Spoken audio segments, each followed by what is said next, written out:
All parties in the matter of Soyak versus Holloway. Step forward, please. Limousine driver James Soyak is suing former client, business owner Tim Holloway, for an unpaid hotel bill. James says Tim is a scammer.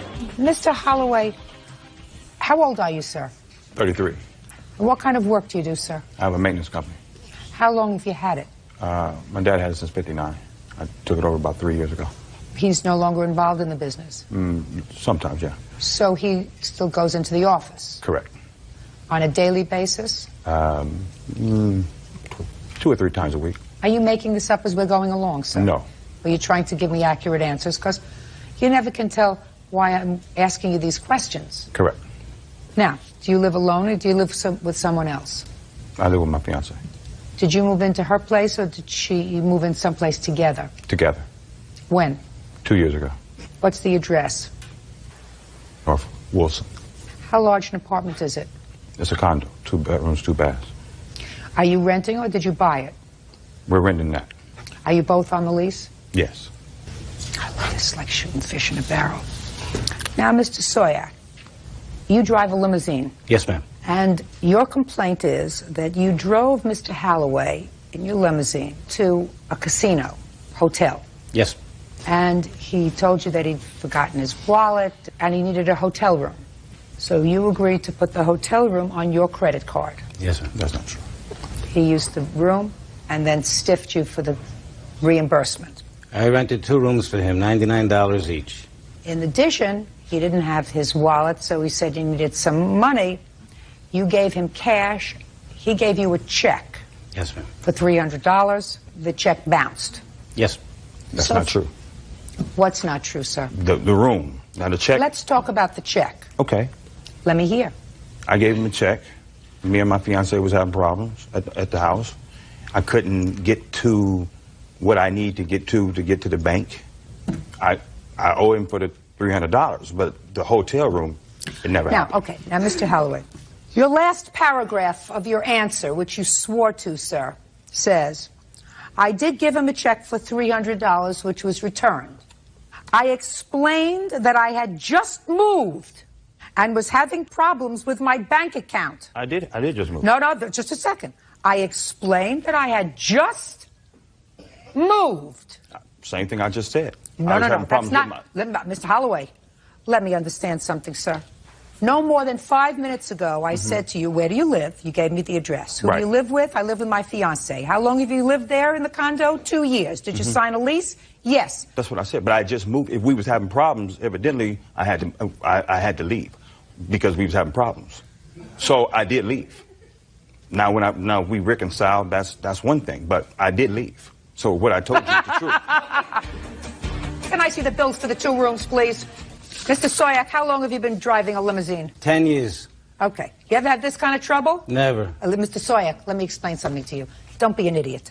You don't take out your credit card, allow somebody to put money on your credit card. You don't take checks from people you don't know. You're absolutely right. Good. Can I have it, please?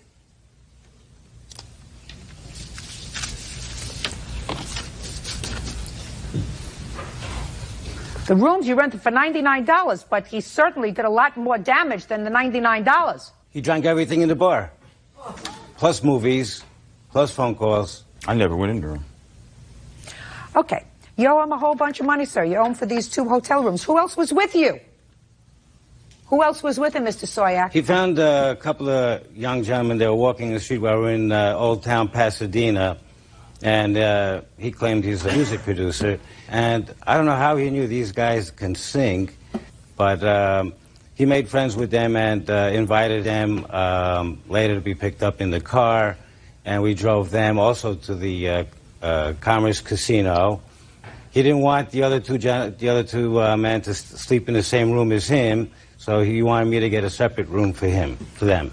That's a lie. That never happened. It's not a lie because I have my witnesses here. Mr. Holloway. I have my witnesses here. My other driver that picked him up Sunday. So you dropped him off and somebody else picked him up? Yes. Who picked him up? Richard. He's my co-driver. Step up, sir. Your last name? Thompson. Where did you pick Mr. Holloway up? Commerce Casino. Who else was with him? 2 other gentlemen, like young, like 2 20-year-olds or something like that. Maybe that's what you were fighting with your fiancé about. Judgment for the plaintiff in the amount of $1,113. That's all. Step out. Thank you. It's case number 553 on the calendar in the matter of Doss versus Trouser. Thank you. You're welcome. Parties have been sworn in. You may be seated. Folks have a seat. Miss Doss, would you take that off the bench, please? Put him on the floor. Miss Doss, this is your aunt and uncle? Yes. And your complaint alleges that they allowed their dog to be off leash and in a situation that frightened you, which caused you to jump up on the hood of your car to escape the dog, causing damage to your car. You want them to be responsible for the damage to your car. Yes. Their defense is sort of that you overreacted to the puppy. Okay. Now, what kind of puppy do you have? A pit bull. And how old is the puppy? About a year. That's not a puppy anymore. Or older. Shh. A year isn't a puppy anymore. And is it a boy or a girl? Boy. How much does he weigh? About 40 pounds. And you were going over to your aunt and uncle's house because it was your birthday? It was. So tell me what happened when you got there. I would like to say, first of all, the dog is a vicious. Listen to me. Tell me what happened when you got there. I went over there, parked, got out the car, and went into my auntie house, which was the side door. I went in there, my aunt was not home, but my uncle and my little cousin, which is the witness over there, was there. And I was talking to my uncle, we left, we was happy to see each other. After me being over there maybe 10 minutes, my uncle asked me to let his son out the driveway because I was parked behind their vehicle. So when I went out there, I was just walking past their car to get to my car to let them out. And as I was passing the car, and the dog just jumped out of the car and got the... How did it jump out of the car? Through? He had the windows down. Stand. Over. Move over. What's your first name? Walter. Walter. When did you get this dog? A couple weeks before she came. And who did you get it from? My sister. Did you pick the dog up from your sister's house? Yes. How did I know these things? It's like I live in your house, right? Right. Walter, how do you think I knew that you picked the dog up at your sister's house? How do you think I knew that? You think I have cameras? Think I have some sort of a globe that I can look in? You know how I know that you picked the dog up from someplace? Now, what was the dog doing out in your car? I was putting him in the car to ride with me to grab my little cousin from the movies. How long had your sister had the dog? A couple months. And where did your sister get the dog from? Her baby father. And how long had he had the dog before he gave it to your sister? At birth. And he gave it to her So as a he got puppy. the dog from birth. And then he gave it to your sister. Your sister had it for a couple of months and said, I can't handle it anymore, you take it. So you took it. Yes. And then without a leash, you put the dog in the car and left the windows open. Yes. Is anything that I said wrong? No. Sit. So, Mr. Trouser, when he brought this 8-month-old pit bull over to you, did you know he was bringing it? Yes. So you must have had a discussion with your daughter. Yes. And she had had the dog for 2-3 months, according to him, right? Correct. Why was she getting rid of the dog? She just hit a baby. And? And she was working. And? And there was no one there to take care of the dog. Well, who takes care of the baby? We do. We do. Well, then she brings over the baby and the dog. No, she brings over the baby. We went and got the dog. Did she have the dog first or the baby first? Right. She had the dog before when she was pregnant. Genius. Yes. All right, I would like to see what kind of damage you did to this car from jumping up on the roof. Now, what'd the dog do when it jumped out of the window? Got the jumping all over me, got the nibbling, like trying to bite me. He was going crazy. At some point, he latched on my feet, like at the bottom of my heel, and I just kind of, was trying to run and scoot, because my car was literally right behind his car. So that was the nearest thing I could, grab from this dog to get off of me once he latched into my shoe. As he snatched my shoe off, I jumped on the hood of my car, He proceeded to jump on my car, jump off, slide off the car. I was just lucky enough that I had my sunroof open in my car, and I had to dive head first into my sunroof. At that point, the dog was jumping on and off the car, running around my car, trying to get me. He didn't have on a collar nor a leash. So they couldn't get the dog. It's hard to get a dog if you don't have anything to grab onto. So it took him like 5 minutes. If I'm not mistaken, I'm sure his son ran and got something, maybe a rope or something. What did you do? I grabbed the dog. I grabbed the dog. How did you grab the dog? With my hand. How? Around? Actually, she hid to the hood of her car. As I was getting out the car, she had dropped her phone. I noticed that the dog was attacking her. So by the time she made it to her car, I was trying to kicking the dog away from her as he was still trying to play with her because he really is a family dog. But as you know, as he sees her jumping around and moving, so he just see reactions. And I just grabbed him, took him in the house and locked him up. Where'd you lock him? In his cage. How long does he stay in his crate? Just over the night. Don't you have a leash and collar for him? Yes. Why wasn't he wearing it? He did have a leash. Why wasn't he wearing it? He was. So that would have been easy for you to grab him by the leash. Yes. But you didn't grab him by a leash. No, he didn't have a chain. He had a leash on. Collar. Collar. Somebody's collar. He had Collar is different from a leash.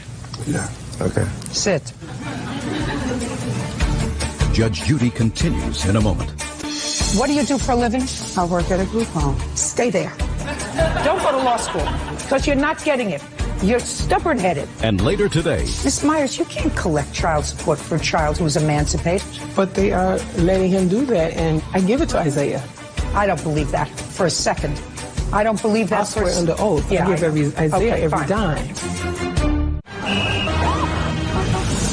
Real cases, real people. Judge Judy. Talisha Doss says her aunt and uncle, Connie and Walter Trouser, owe for damage to the hood of her car. Talisha says she was chased by their son's pit bull and had no choice but to jump on the vehicle. You have anything else you want to say to me?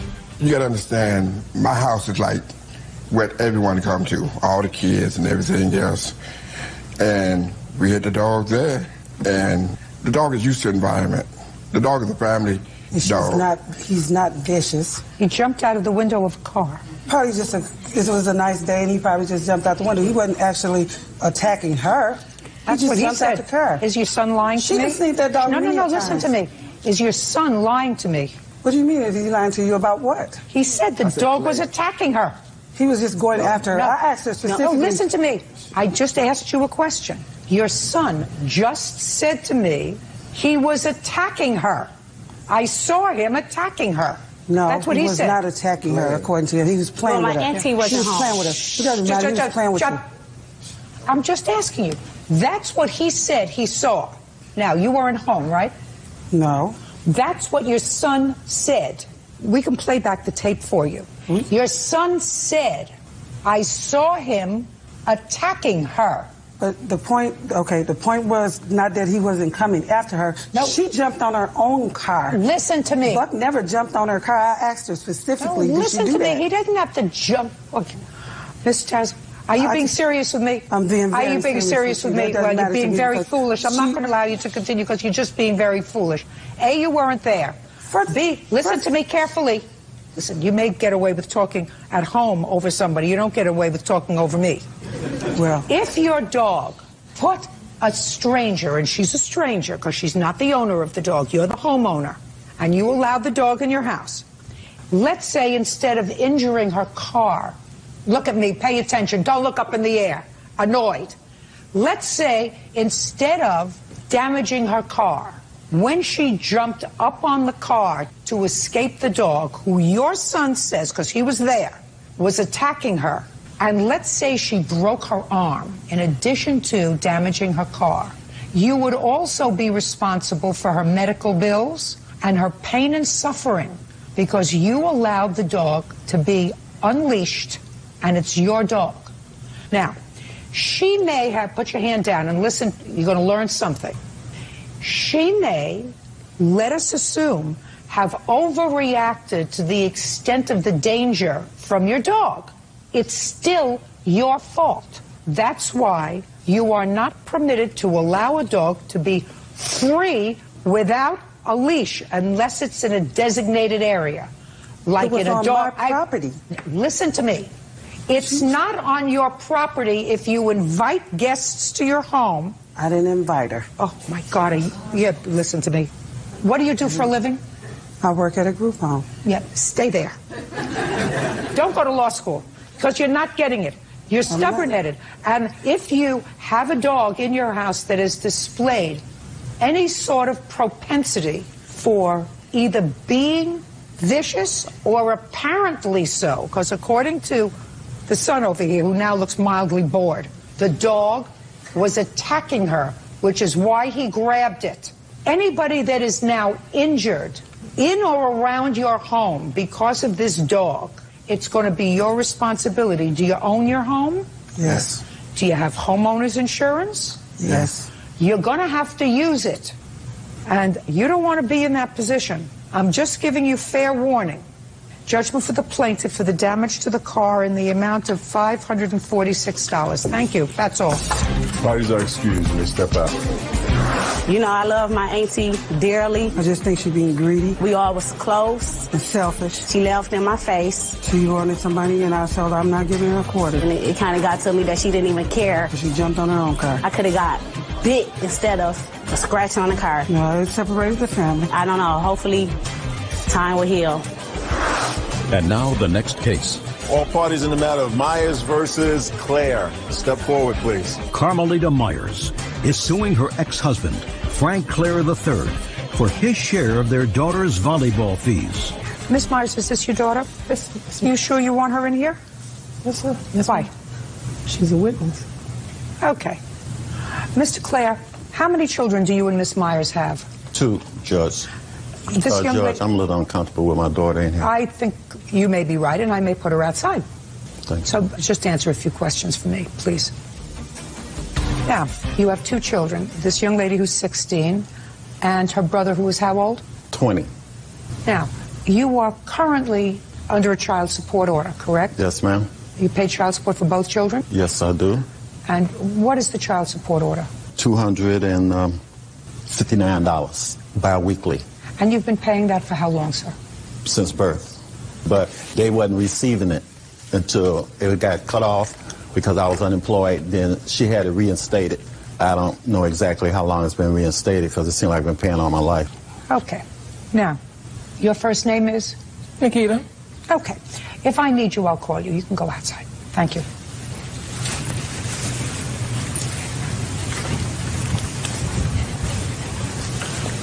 Okay. So what the case is about, Miss Myers, it is your claim that Mr. Clare owes you money for volleyball fees for your daughter so that she can be on the volleyball team in school, which you believe, which is all speculative, will enhance her ability to get a scholarship to college. And you claim that Mr. Clare made an agreement that he would pay for half of those fees. Now, is it correct, Miss Myers, that Mr. Clare is currently paying his child support? Yes, ma'am. They take it out of his check. And that order is for 2 children. Yes, ma'am. What does your 20-year-old do? He just recently got his PERK card, and he's a security officer, and he's also going to school to be a barber. What was he doing until recently? He was working at McDonald's as a manager. Was he living at home? He hasn't lived at home in 3 years. He's married. So this order of $259 biweekly is just for your daughter? No, ma'am. The child support order was just put in for 2007. Before that, he never paid any child support. So he continued to pay Isaiah because of money that he never gave him before 2007. And he wasn't giving it to him then until I put the order in. Just a second. Miss Myers, you can't collect child support for a child who is emancipated. But they are letting him do that, and Mr. Clare is agreeing because prior to 2007, he never gave Isaiah anything. I'm not agreeing. So, just a second. Has nothing to do with that. If he were to give Isaiah money, because he wants to do that, if he wants to make a gift to his child, that's one thing. Well, I give it to Isaiah. Just a second. I don't believe that for a second. I don't believe that I swear under oath. I give Isaiah every dime. Fine. Then what you have to do is you have to go to family court and you have to say, I want to stop the child support order for 2 children because one of my children has been emancipated for 3 years, and if his father wants to give him money, he can give him the money. I mean, that's fine. He's the one that agreed. I did not agree. I know it's fine. But the court told me to issue it to him, Your Honor, and that's what I've been doing. You show me where the court directed that you give the money to your son Isaiah, and that's what you've been doing. Show me where the court says that this is an order for 2 children. Let me see. I never saw an order like that in my life. Wait, stand with him. Please point to someplace where you told the court that you were going to give this money to your son Isaiah.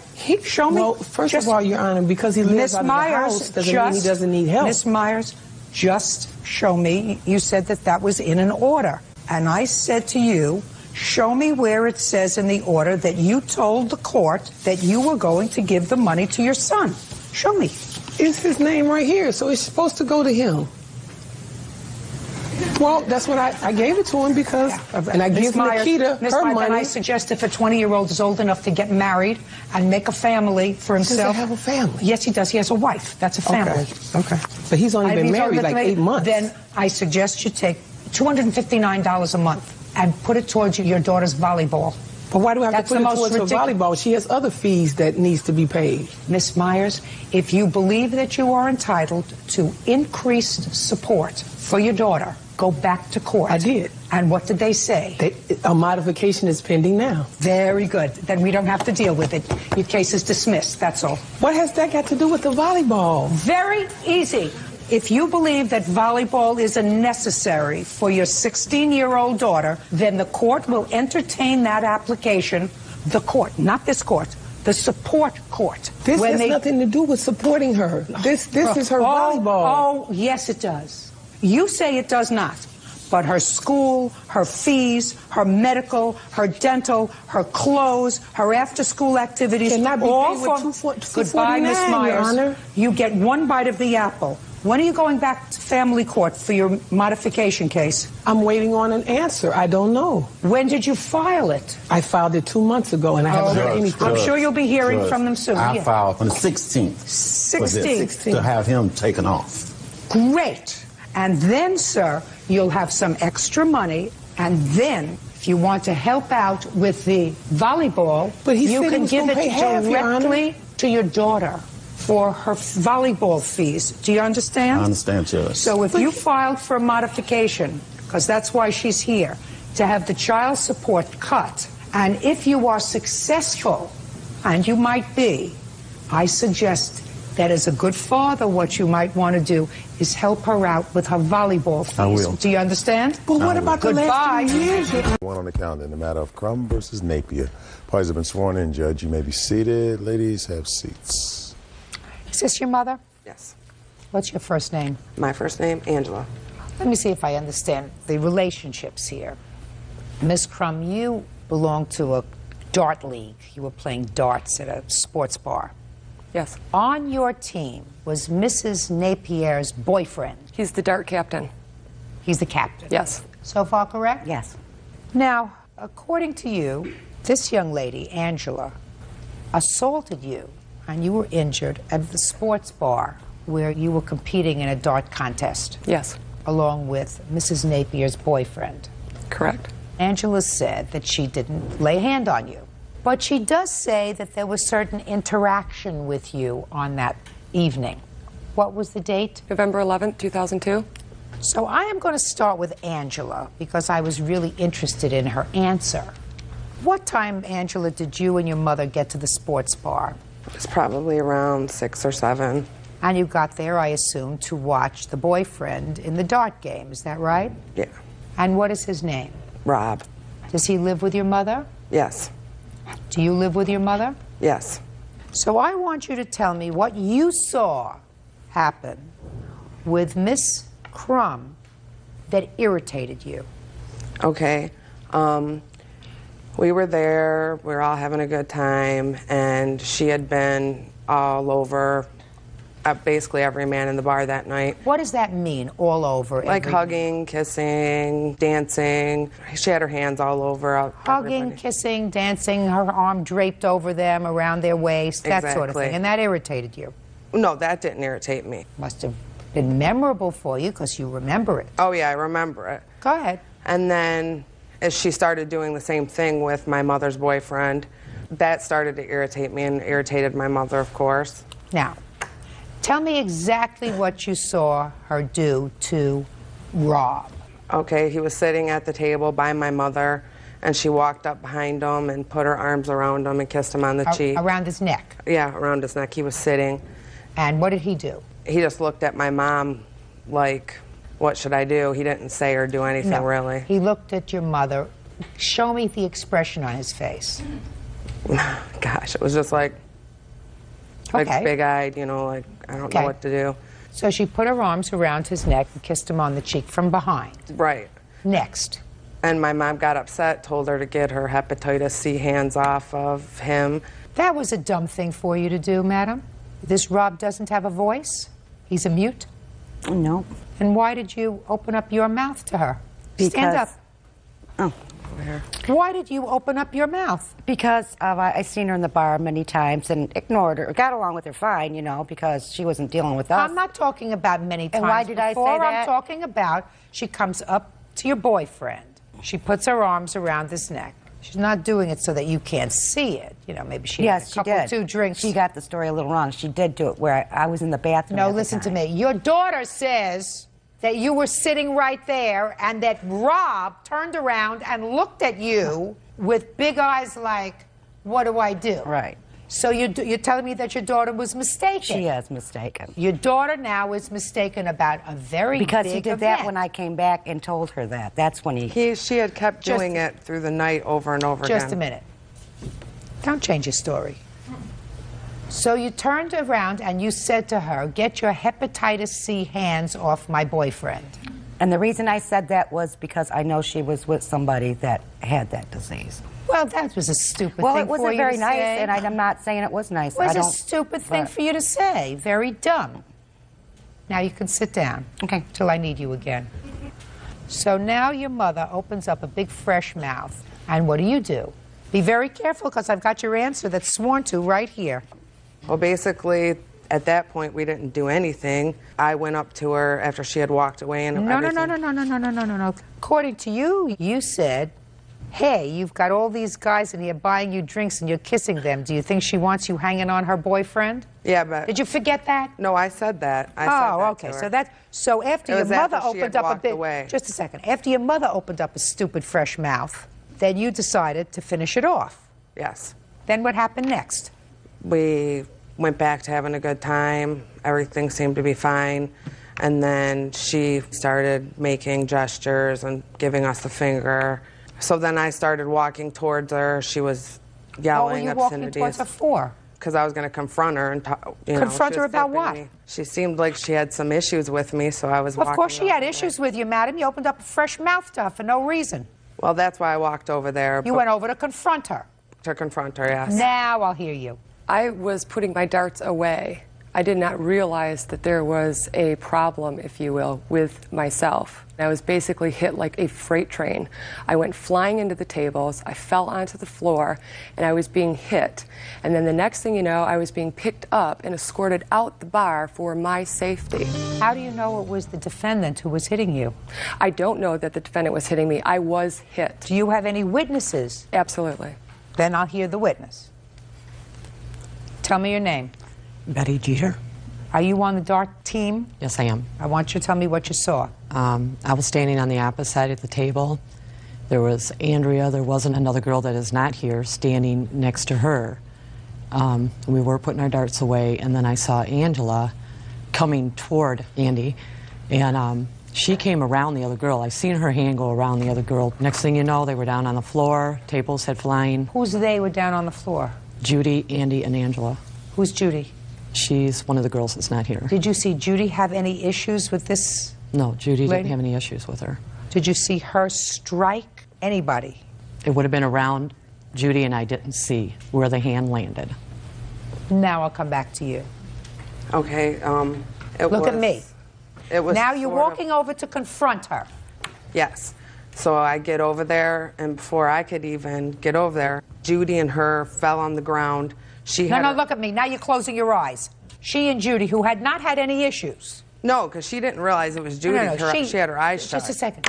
She didn't have any issues with Judy. No. So she and Judy just somehow ended up on the ground. And then you ended up on the ground? No, I was over there, and me and her were arguing back and forth. Oh, you didn't say that here, honey. You didn't say that in your answer. I didn't hear anything about arguing back and forth. What were you arguing? Well, we were arguing the whole time when she was flipping me off and, you know. I didn't hear yelling. that. So how are you arguing? Tell me how you were arguing. She's flipping you off and you're doing what? Basically yelling obscenities at her. She was yelling obscenities back at me. And then Judy stepped in to help, I think, to try to break us up from fighting because we hadn't contacted. Yes. And she fell on the ground, and she had grabbed Judy and was punching Judy in the head. And she had her eyes shut, so I don't believe that she knew who she was punching in the head. She probably believed it was me, but it was really Judy. And I believe that's how she broke her wrist. And what about you? What were you doing? I was sitting in a chair. You just sat down in a chair? Yep, I was Is that sitting right? in the She chair. was sitting in a chair? On the I floor. didn't see her sitting in the chair. Where did you see her? I seen her on the floor. Of course. Let me see your medical bills, please. And can I say one more thing? Sure. Also, she didn't go to the doctor for like a week, and she didn't call the cops or anything, and she acted like everything was fine and dandy with me. I would just think if her wrist was broken, it would hurt really bad, and you would go right to the emergency room. Did you graduate from Einstein Medical College or Harvard? Which one? No, that was just my opinion. Neither. No, let me explain something to you about opinions. When you have an opinion that is a scientific opinion, you have to have a scientific opinion based upon some particular skill, experience, training, education. There are certain things that we know as lay people that are within the realm of common knowledge, like if somebody's got their arm draped over your boyfriend, if the boyfriend doesn't say, "Get your hands off me, I'm uncomfortable," then you keep your mouth shut. Then you get rid of the boyfriend. You don't get rid of the girl. And if your mother is offended by something that happened to your mother, she's at least 20 years older than you are, you let her deal with it yourself unless you've had too much to drink. Then you open up your big fresh mouth over something that has absolutely nothing to do with you, and you get yourself into a whole bunch of trouble. If this young woman here had a couple of too much to drink and was making a little bit of a fool of herself, then it was up to the men to say, "We don't appreciate that." So let me ask you this question. You come out of the sports bar and you have a flat tire. Who's going to change the tire? You or Rob? Rob. Of course. Do you know why? Because he's good for things like changing tires. He can also say, "Get your hands off me." He doesn't have to be protected by you. Well, it's easy for people to say it, but nobody was there but us, so we know what happened. And we came in dressed like we always dressed, but they come in dressed like they're holier than thou, and that's not their dress. I don't care whether they're dressed like either. What difference does it make, madam? We're talking about your fresh mouth. I'm not the only one in life that has a fresh mouth. Just a second. I don't care whether you're the only one in life. We're here discussing one case. That's what happens when you go to the bar. I've been in bars before. I mean, I don't hang around in bars, and I don't belong to a dart league. I've been in clubs before. I've been in bars before, and I want to tell you something. I haven't heard the kind of business in places where I've been that I just heard here. Haven't. Sorry. Okay. Just a second. Take this back because I'm not interested in this. That is the cost of the, I was told that I need to, my hand is still broke, I need to go to the occupational therapy. This is, since I have not attended. You have several choices. I don't speculate with regard to what you might possibly need in the future without an expert witness. Do you understand? Yes. You have incurred a certain amount of bills up until this date. These I am prepared to entertain. What I'm not prepared to do without an expert witness who can testify as to the condition of your wrists, the need and the duration of any therapy, nor am I prepared to entertain the cost of any therapy. So you can either say, "Judge, I would like you to dismiss this case without prejudice. I will refile it in another date, 6 months or a year from now," or "Would you please entertain my current costs? And then I will, if additional treatment is necessary, I have to take care of that myself." Now, what do you want to do? Judge Judy continues in a moment. And later today, she'd paint like the kitchen like a yellow and blue color. She'd paint like all over the house, all kinds of different colors. She'd put like candles up and pictures. I can't say that you had a different decorating taste than she did because you had no taste.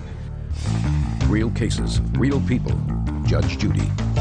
Andrea Crum says she was assaulted by Angela Napier. Angela says Andrea was flirting with her mother's boyfriend. Okay, what's your pleasure? Do you want me to proceed with the actual costs that you've incurred so far, or not?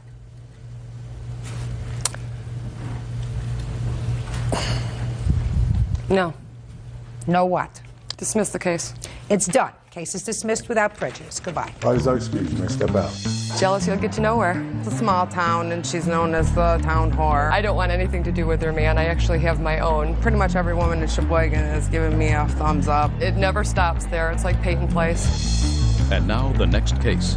All parties in the matter of Kruger versus Estes. Step forward, please. 21-year-old student Abby Kruger is suing her former roommate, 19-year-old bartender Michael Estes, for unpaid rent.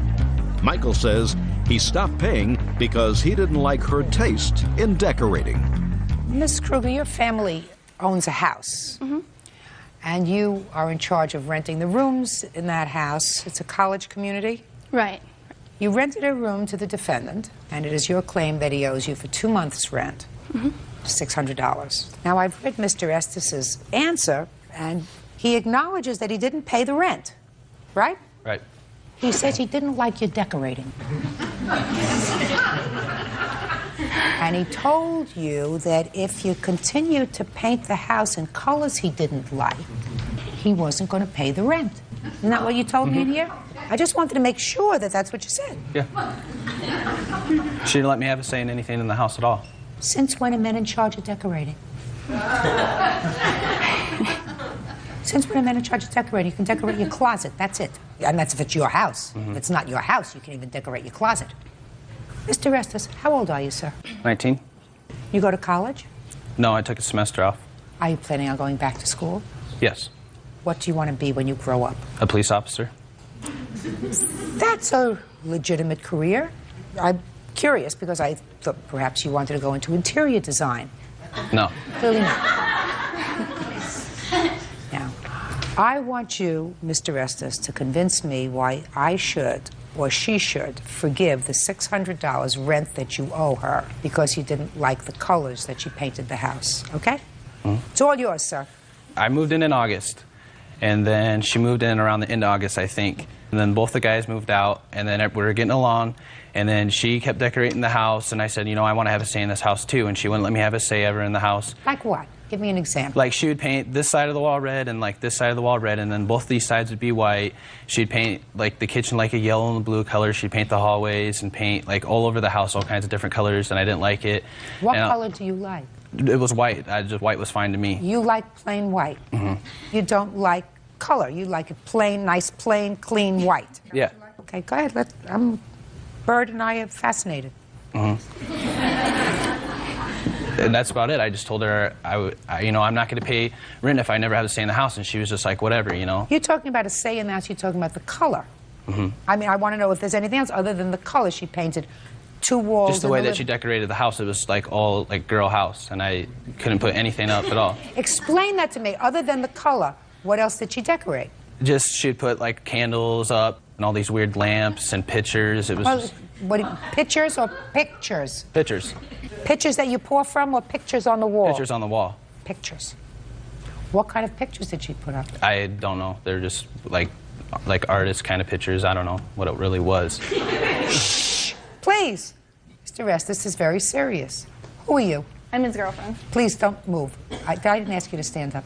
I just wanted to know whether you were just fixing your hair or raising your hand. I just have something to say. Either way, stop it. Judge Judy continues in a moment. Mr. Estes, your defense is the most ridiculous defense that I've heard in a very long time. Most ridiculous. If you want white walls, you take an apartment where you live all by yourself with your girlfriend, and you have white walls. This is not your house. You are merely a boarder in one room. It was her house. You have a room. You are entitled to decorate your room. If you and this girlfriend of yours get together and get married, I guarantee you, you're going to have more than white walls. And you know what you're going to say when she comes home and she's painted the hallway yellow? You know what you're going to say? Yes, dear. That's what you're going to say, because you're going to be out there protecting the peace and security of your neighborhood in your chosen profession. And since white walls are the walls that appeal to you and no pictures on the walls appeal to you, I can't say that you had a different decorating taste than she did, because you had no taste. So you pay her the $600. Mr. Estes, you're supposed to do the right thing. You want to be a police officer? Police officers have good character. They have a good moral compass. They know right from wrong. You lived in the house. You lived in the house for 2 months. The rent was $300 a month. You didn't pay the rent, and then you came up with a lot of baloney excuses. That's not what a moral person does. And you've chosen a profession that requires that kind of moral compass. Do I make myself clear? Yes, ma'am. Perfect. Yes, it's case number 165 on the calendar in the matter of Tesari versus Miles. Thank you, Bert. You're welcome, Judge. Parties have been sworn in, Your Honor. You may be seated. Gentlemen, have seats. Mr. Tesari, according to your complaint, you and the defendant lived together for a brief period of time. Right. You claim that after an incident that happened at your home, you were incarcerated briefly. The defendant left the home and took property that belonged to you. The property was a computer. And then she embarked upon a campaign that amounted to serious harassment that affected both you, your relationship with your former wife, your child, and the loss of your job. So you are suing her for both the return of this computer and the harassment. That's correct. And the defendant says she has no clue what you're talking about with regard to the computer, and as far as the harassment is concerned, all she did was tell the truth. Right? Yes, ma'am. Okay. When did you start to live together? Approximately a week after Thanksgiving of the year 2000. We had met the week before. You had met the week before? Right. That's brilliant. It was love at first sight. Brilliant. Did you move in with a child? I have a joint custody, so sometimes I have visitation with my son. And when did you move out? I moved out September 2001. Tell me what happened that evening, Mr. Tesari. The week before, it was apparent the relationship was not working, and I told her I wanted her to move. I, placed a lot of her stuff by the door. Told her, when you get a chance, move out, peacefully. I don't want a war. So the day we had an argument, she attacked me. I gently pushed her out the door, locked the door, and began throwing her stuff out of the apartment. The police came and arrested me for domestic violence. When I came back to my apartment, a lot of my stuff was missing. In addition to taking a lot of my personal property, she also took a Isuzu Trooper that belonged to me, and she took the keys to my Ford Mustang. When did you notice, let's start with the computer. When did you notice that this computer was missing, Mr. Tesari? As I was going through my apartment cleaning up, I noticed what was there and what was gone. Did you take his computer? No, Mom. Now, Mr. Tesari, something I found interesting in your complaint. You said that you had already taken Miss Miles to court with regard to the cars. Yes, I have a judgment that she owes me $702. When did you take her to court for the cars? After I hired a repossession company to recover my car, and I had a dollar amount there that I could use to create the paperwork. So my question to you, Mr. Tesari, is you were going to small claims court over a fixed amount of money having to do with the car. You already knew that she had taken your computer. Why didn't you, at that time, sue for the return of your computer or its value? I was trying to get an exact handle on everything that was missing. No. Because all you're doing is suing here for the computer, Mr. Tesari. Computer and harassment.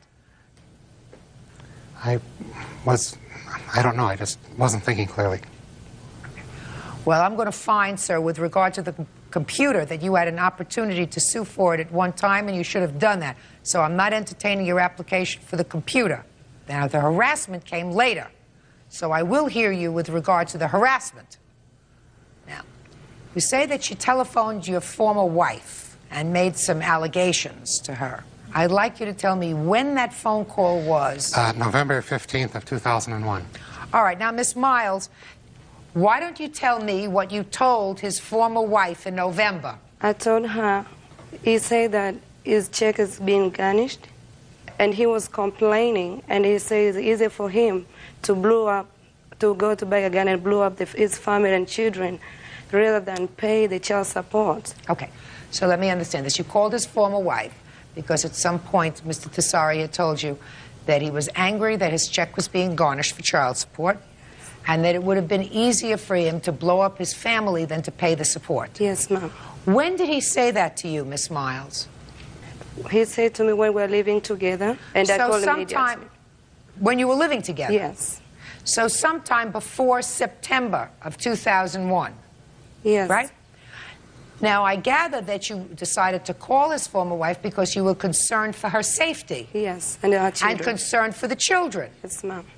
Right? Yes. Well, that's very nice of you. Why didn't you call when he made the threat? Why did you wait until after he kicked you out to call? So you knew about this, according to you, for months before you called the ex-wife, right? I called from his phone when I was living with him. I didn't make it the phone in November. I make it September. I called. No, that's why he was upset with me. When he came back from work, he said, "Why you call my ex-wife?" Because the police called him. He was arrested for that. Just a minute. So what you're telling me, Miss Miles, is you didn't make the call in November, that one of the reasons you had a fight with Mr. Tessari is because you had called his ex-wife and told her about this comment that he made. Yes, ma'am. Now, Mr. Tessari, let me come back to you, sir. I want you to listen to me very carefully. It's very easy for me to verify this. All I have to do is call your ex-wife. You understand that? Did Miss Miles call your former wife while she was still living in your house? No. And you say it was in November that she called your ex-wife? It was November 15th. I have a copy of the police report. My Can I ex-wife see made. it, please? How many times did you call his ex-wife, Miss Miles? I called her 3 times. No, it seems clear to me here, Miss Miles, that this threat was relayed on November 15th, not in September. Now, Mr. Tessari, I have a question for you, sir. Let's say I don't really think or believe that you had an intention of blowing up your former wife and children because your salary was attached. But it is possible that you said it, right? I didn't say it. You might have. The question is, why did she make the call? And she made the call because she was angry. What else did she do? She sent me an email at work, which I have a copy of a police report on. Can I read that word for word? It has a few obscenities in it. It says, "Hey, you can't compete with me. Stop trying. When you get out of jail, I'm going to kill you." Is any of that true? That's the email I got at work. She also left about 20 phone calls on my voicemail. Mr. Tessari, how many months has it been since Miss Miles has contacted you? Since approximately the middle of December. So what do you want to start up with her for? I don't. Well, you do if you bring a lawsuit against her, sir. Because it cost me a lot of money and a lot of anguish to try to get the visitation with my children reestablished.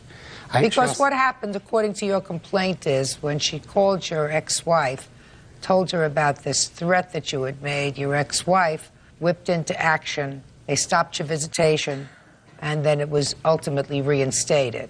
Is that right? That's correct. Okay. How old are your children? My children are 14 and 12. Have you had continuous visitation with them since the divorce? On and off. My ex-wife has always created issues with that. Well, have any of the issues been with regard to any allegations of abuse or neglect with regard to you? They have, but they were untrue. Judge Judy continues in a moment. And later today, You said if you take them to the vet because they had blood in their stool, I will pay the bill. Casper had diarrhea because of all the stress. Give me a break. real cases, real people. Judge Judy. Larry Tessari says ex-girlfriend Martha Miles falsely accused him of making terrorist threats against his ex-wife. Larry says the allegations caused him to lose his job as well as his child visitation. You claim that Miss Miles is a vindictive nut. Is that right? That's correct. But this vindictive nut has left you alone for at least 6, 7, 8 months, right? Right. So it would be a wise man who would say, let it rest, right? Especially since you know, Mr. Tessari, that you have a judgment against her that she hasn't paid yet, right? You have a judgment for a car that she hasn't paid. So you think you're going to get more from her on a second lawsuit, especially when she's been quiet? Does that sound smart? No. I mean, I'm not going to ask you to answer that. I'll ask Bert. Does that sound smart to you? Doesn't sound smart to me. Doesn't sound smart to me either. Mr. Tessari, she doesn't have your computer. Even if she had your computer, you had the ability to sue for that when you sued for the car, so that part of your claim is dismissed. With regard to the harassment, I find that there is insufficient evidence to establish that she told your wife an untruth when she said that you even casually, put your hand down, Mr. Tessari, even casually said to her, it would be easier, rather than paying this child support, I could blow them all up. Or they'd be better off dead, or we'd all be better off dead, or whatever. Now, there's probably not much of a question in my mind that Miss Miles made that telephone call to your wife in order to get even with you. That's true. But I believe that there is a possibility that you said it even though you didn't mean it. And relaying information that she heard is not harassment. In any event, I think that you should be very wise, sir. If she hasn't bothered you in 6, 7, 8 months, let it rest. Your case is dismissed. Parties are excused. You may step out. You know, she did disrupt my visitation with my kids, and I feel that she should be punished for that in some way or another. I left him to babysit my son. He taped my son's mouth and nose, and then that's what he went to jail for. Her son was crying and angry, and she told me, you know, put some tape over his mouth and make him shut up. There is a restraining order already in place. A lot of her child rearing practices are things that they do in Africa that I guess we don't do here. He tried to get back with me, and I don't want him no more. And now the next case. Parties on Vanetta versus Gervitz. Step forward, please. Bar manager Linda Van Natta is suing her former friend, cashier Marion Gervitz, for vet bills. Marion is countersuing, also for vet bills. Miss Vanetta, I'm going to very succinctly give you a short scenario of the complaint that I read, yours. According to you, you sold the defendant 2 Persian cats. Mm-hmm. Then you got information somehow that they were being neglected. At the time, according to you, the defendant had approximately 17 cats. You went over there, you picked up the 2 cats. You took them back to your house. You did that with her permission. Yes. And then she wanted them back, and you said you can't have them back. Ultimately, you were forced to give the cats back to her. And you want her to pay the vet bills that you incurred taking care of the cats. Yes. So that's what your lawsuit is about? Yes. You have a cross-complaint. Yes, ma'am. You say that when the cats were returned to you, they were returned sick, and you had to take them to the vet. Yes, ma'am. What was wrong with them when they were returned to you? When my cats were returned to me, they had ringworm, which is like a fungus. I know what ringworm is. Okay. None of my cats have ever had ringworm. We have 14 How many cats do you have? We have 14. Are you telling me you had 14 cats and none of your cats have ever had ringworm? No, ma'am. You have the 2 Persians back now? I have the 2 Persians back, and they were underweight when I got them back. Oh, I'd like to see the vet report. Yes, ma'am. Indicating. I also have a letter where Linda sent to my husband accusing me of having extramarital affairs. And I just don't think it has anything to do with the case. She's slandering me. I just would like to see, please, the vet bills and the report from the vet when you got the cats back. Okay, this is a report that the vet faxed to the Humane Society.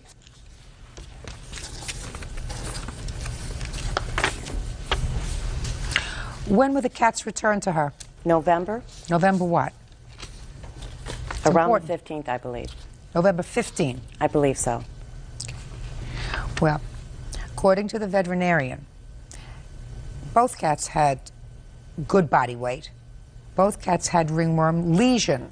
One cat had an ear infection, one cat had a right eye infection. And this indicates that both cats had several problems that required medical attention. Can you tell me how this is possible? These cats were very sick when I took them back. I've been treating them from the vet from August until the end of October. that I've taken the cats to the vets 1, 2, 3, 4, 5, 6 times. Did you tell her when you went to pick up the cats that it was your intention to keep them? No, I told her I would keep the cats until she would get her act together. The house was filthy. She had cat feces all over the house. Linda, your house has not been any better.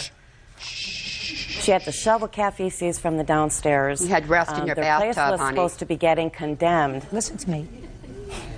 Where do you think you are? I'm sorry. Where do you think you are? Then don't say but. Judge Judy continues in a moment. Go ahead. And with the 17 cats in the house, I knew that they were sick when I took them, and I did ask her about the condition of the cats, especially when I seen the bloody stool. She said that was not a problem, that she would cover the vet bills. So, and Did you say that to her? I told her if she took the cat to the vet, that I would pay the bill, but she refused to return the cats to me. You did tell her you would cover the vet bill. I would cover the vet bill, but Good, let me see. She refused to allow me to have my cats back or see them. She was going to euthanize them because of diarrhea. Because of what? Because of diarrhea. She was going to have the cats euthanized. That is a parasite that the cats had. They eat out the inner lining of the intestine. I was never going to have them euthanized. That's what you told me, Linda. That's why I was having them treated, so that they would cure the giardia. The vet told me They had giardia. I have got a letter. Why do you need 14 or 16 cats? I do animal rescue. Yeah. And I have 7 papered cats, and I have 7 mutts, because I feel that anyone who sells cats should have as many mutt cats that need homes as they do purebred cats. They were sick before they went. No, ma'am, they were not sick. Sure they were. No, they were not sick, ma'am. Sure they were. You want to know why I know they were sick? Because you said if you take them to the vet because they had blood in their stool, I will pay the bill.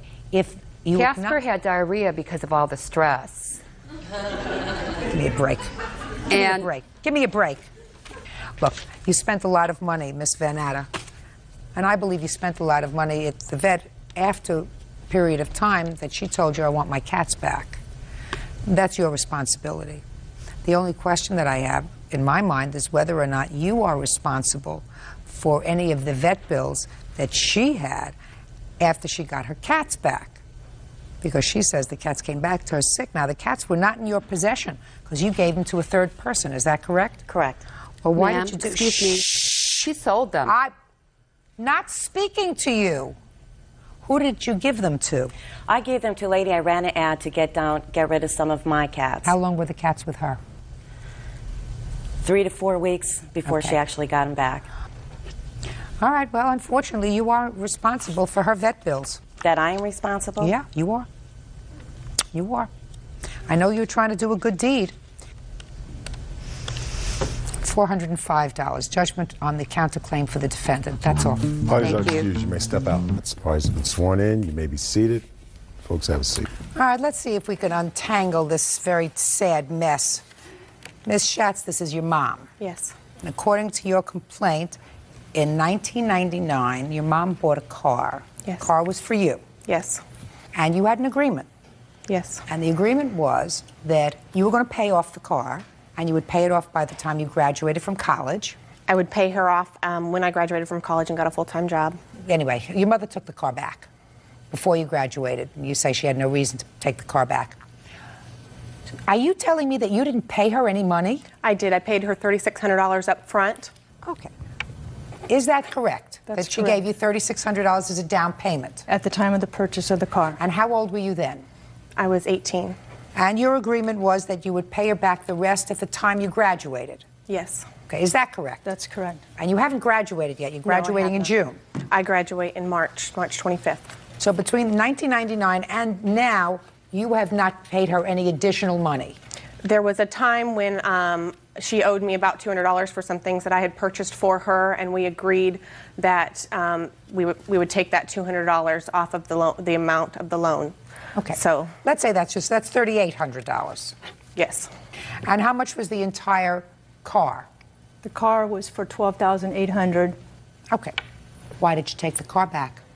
I took the car back after I received a letter from her stating that she did not plan on paying for the car. Let me see the letter. What?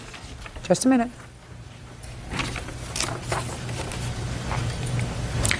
Well, first of all, this letter says, in response, Annette, that's your mother. Yes. I assume you don't have a good relationship with her? Not at all. And haven't for a long time? Since I moved out in January of 2002. What happened in January of 2002? I was living at home and going to school, and we got So up until then, you had a good relationship? Fairly good. Yes. Good. What happened in January? We got an argument, and I was asked to move out because we weren't getting along, because neither of us were happy with the situation. Okay. Can I make a comment on that? Yes. I don't really consider that an argument. What happened, Your Honor, is I basically went grocery shopping, and I apparently didn't buy the cereal that Laura wanted, and she got upset, and my comment to her was, this is crazy, being upset over something like this, and if you're going to stay here and live here, you need to go to counseling. And her answer goes, well, then I won't be here. I'll move out. Well, there must have been something else going on. Yes. What else was going on? There was a lot of physical and mental abuse that I had been enduring since as far back as I can remember, and it had nothing to do with the cereal at all. All right, I'm sure it had nothing to do with the cereal. That doesn't make sense. That may have been the catalyst. Yeah. Right. But it had nothing to do with cereal. But this letter says that this is in response to a letter I received from you dated January 15th. So I'd like to see that letter dated January 15th.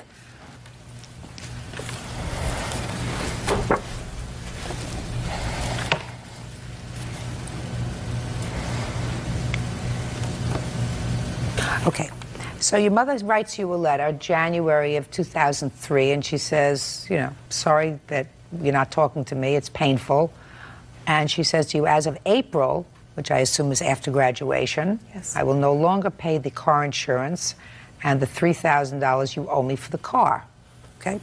And you write her back, and you say that the money you have been receiving monthly on my behalf in the form of child support above the amount that was mandated by the divorce court shall cancel out your loan in the amount of $3,000. So you want to explain that to me? Since my mom and I made the agreement about the car, I found out that she is still receiving child support from my dad in the amount of $264 a month. Right. That was supposed to end, according to the divorce agreements, when I turned 18, and it never has. Right. So I felt that from the time that I moved out of her house in January of 2002, she continued to receive that money, and I felt that that money should go towards the loan. Has nothing to do with you. That's between your mother and your father. I felt that that money should go towards supporting me. That has nothing to do with you. That has to do with your mother and your father. If their judgment of divorce provides that support shall terminate on your reaching 18, and if money is still either deducted from his check or he continues to pay her, that's between the two of them. You can't decide that you want that money to be allocated to your car. So this is what happened, Mr. Schatz. What happened is you created an anticipatory breach. You said, I anticipate the fact that she's going to breach our agreement, right? Based upon these letters. Right. Well, I also... So that I am taking your name off the title to the car, and I'm taking back the car, rather than responding to this and saying, no, no, no, you owe me $3,000, and you have to pay it. The money that was paid by your father was an agreement that we had. He paid $264 a month for your support. Is that what your father paid all along? All along. Well, that's not a lot of money. That doesn't it support... is to a student. No, no, no. That doesn't support a child. Judge Judy continues in a moment. Do you think it might be worthwhile for you to attend a couple of counseling sessions with your mother? Yes. I think so, too. You prepared to do that? I've begged her to go to counseling with me. And later today... Did you ask her to bail you out? Yes. Did she have the money at that time in May? No. Did she tell you how she was going to get the money? No. Did you ask her? Nope. Did it make any difference to you? Nope. You just wanted out. I just wanted out. Real cases, real people. Judge Judy. Laura Schatz says her mother, Annette Schatz, illegally repossessed her car. Annette says Laura wasn't making payments. In any event, you had no right to take back the car when you did. Right. Go ahead. Your Honor, after receiving that letter, I did send Laura back another letter dated the 29th of January saying, please reconsider your position. Let me see. These are expenses And I felt like I gave her another opportunity to talk with me and communicate with me. Are you working? Yes, I work part-time as an x-ray tech, and I also go to school full-time, 5 days a week. Okay. Where is the car now? A friend's house. When did you take it back? I took it on February 12th. Okay. About 9 o'clock at night. Okay. You have to return it to your daughter. Okay. And I'm telling you now, so this is going to be very, very easy. What you have to do is when you graduate, you have to pay your mother $3,000. Okay. Then the car will be yours as per your agreement. Do you understand? Yes. Okay. I have now advised you. I've given you what courts usually don't do, but it's an advisory opinion. I'm advising you that you cannot take your father's child support that you felt was overpaid and apply it towards this car debt. And you cannot anticipate that your daughter is not going to do what she agreed to do when she was over the age of 18, which was to pay you upon her graduation. And she has not graduated yet. So the car has to be returned to her. And you have to pay your mother in March what you agreed to pay her, which is, according to her letters, $3,000. Do you understand? Okay. Now we've gotten to the easy part. Something else happened. Now, I don't know whether the something else that happened was that you now have a relationship with your dad. Is the We are relationship rebuilding a relationship. Okay. I assume from reading your mom's answer to this that that is what happened, that this is something that's relatively new, the relationship you have with your father. Yes. Fair statement? Yes. Okay. Was he out of your life most of your growing up? We had visitation with him after the divorce. So he lived with us until I was 12, and then after the divorce, we saw him according to the visitation. And then our relationship started to fall apart when I got a car and started doing my own things, and I didn't get to see him on those days. So now it's back? Yes. Okay. You think it might be worthwhile for you to attend a couple of counseling sessions with your mother? Yes. Yeah, I think so too. You prepared to do that? I've begged her to go to counseling with me. With you. But you both have to keep an open mind because you're two adult women now. It would be a very bad thing for you long term to have an alienated relationship with your mother. You know, when you're 22, that's one thing. When you're 28, 29, 30, 35, get married, you have children, I assume that that's something that you look forward to in your future. They should know that they have grandmother. And so without putting any blame, to go just with an open mind and saying, look, we may have to have a new kind of relationship, different from parent and child, because we're both adults now and things have been difficult.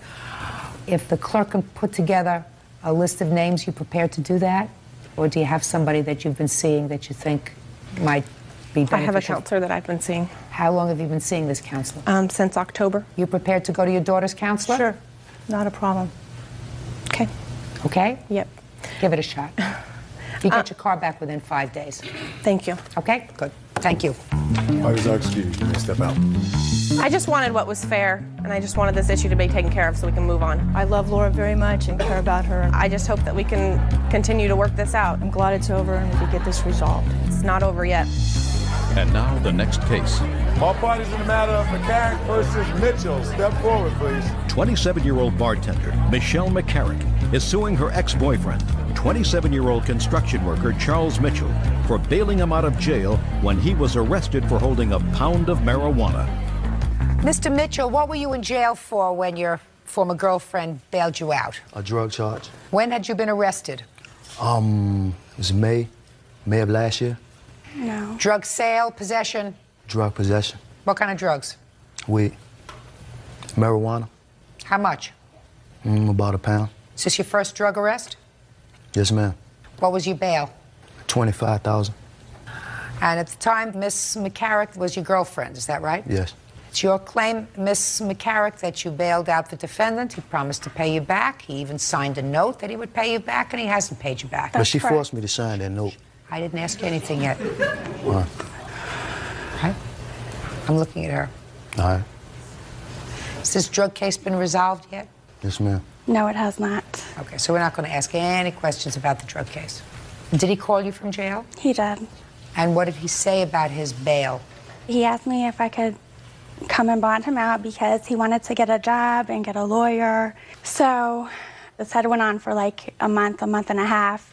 Finally, I decided that I had an African gray parrot and I had somebody who was interested in buying it. So with him promising that he would pay me back, because really she didn't want to buy it. She was going to, you know, just pretty much give me the money. She would hold on to the bird and I would pay her back.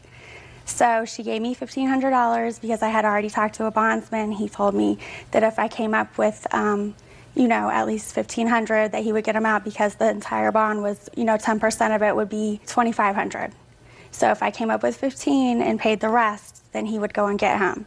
So I gave her the bird, and she gave me the money, and I went down and I got him.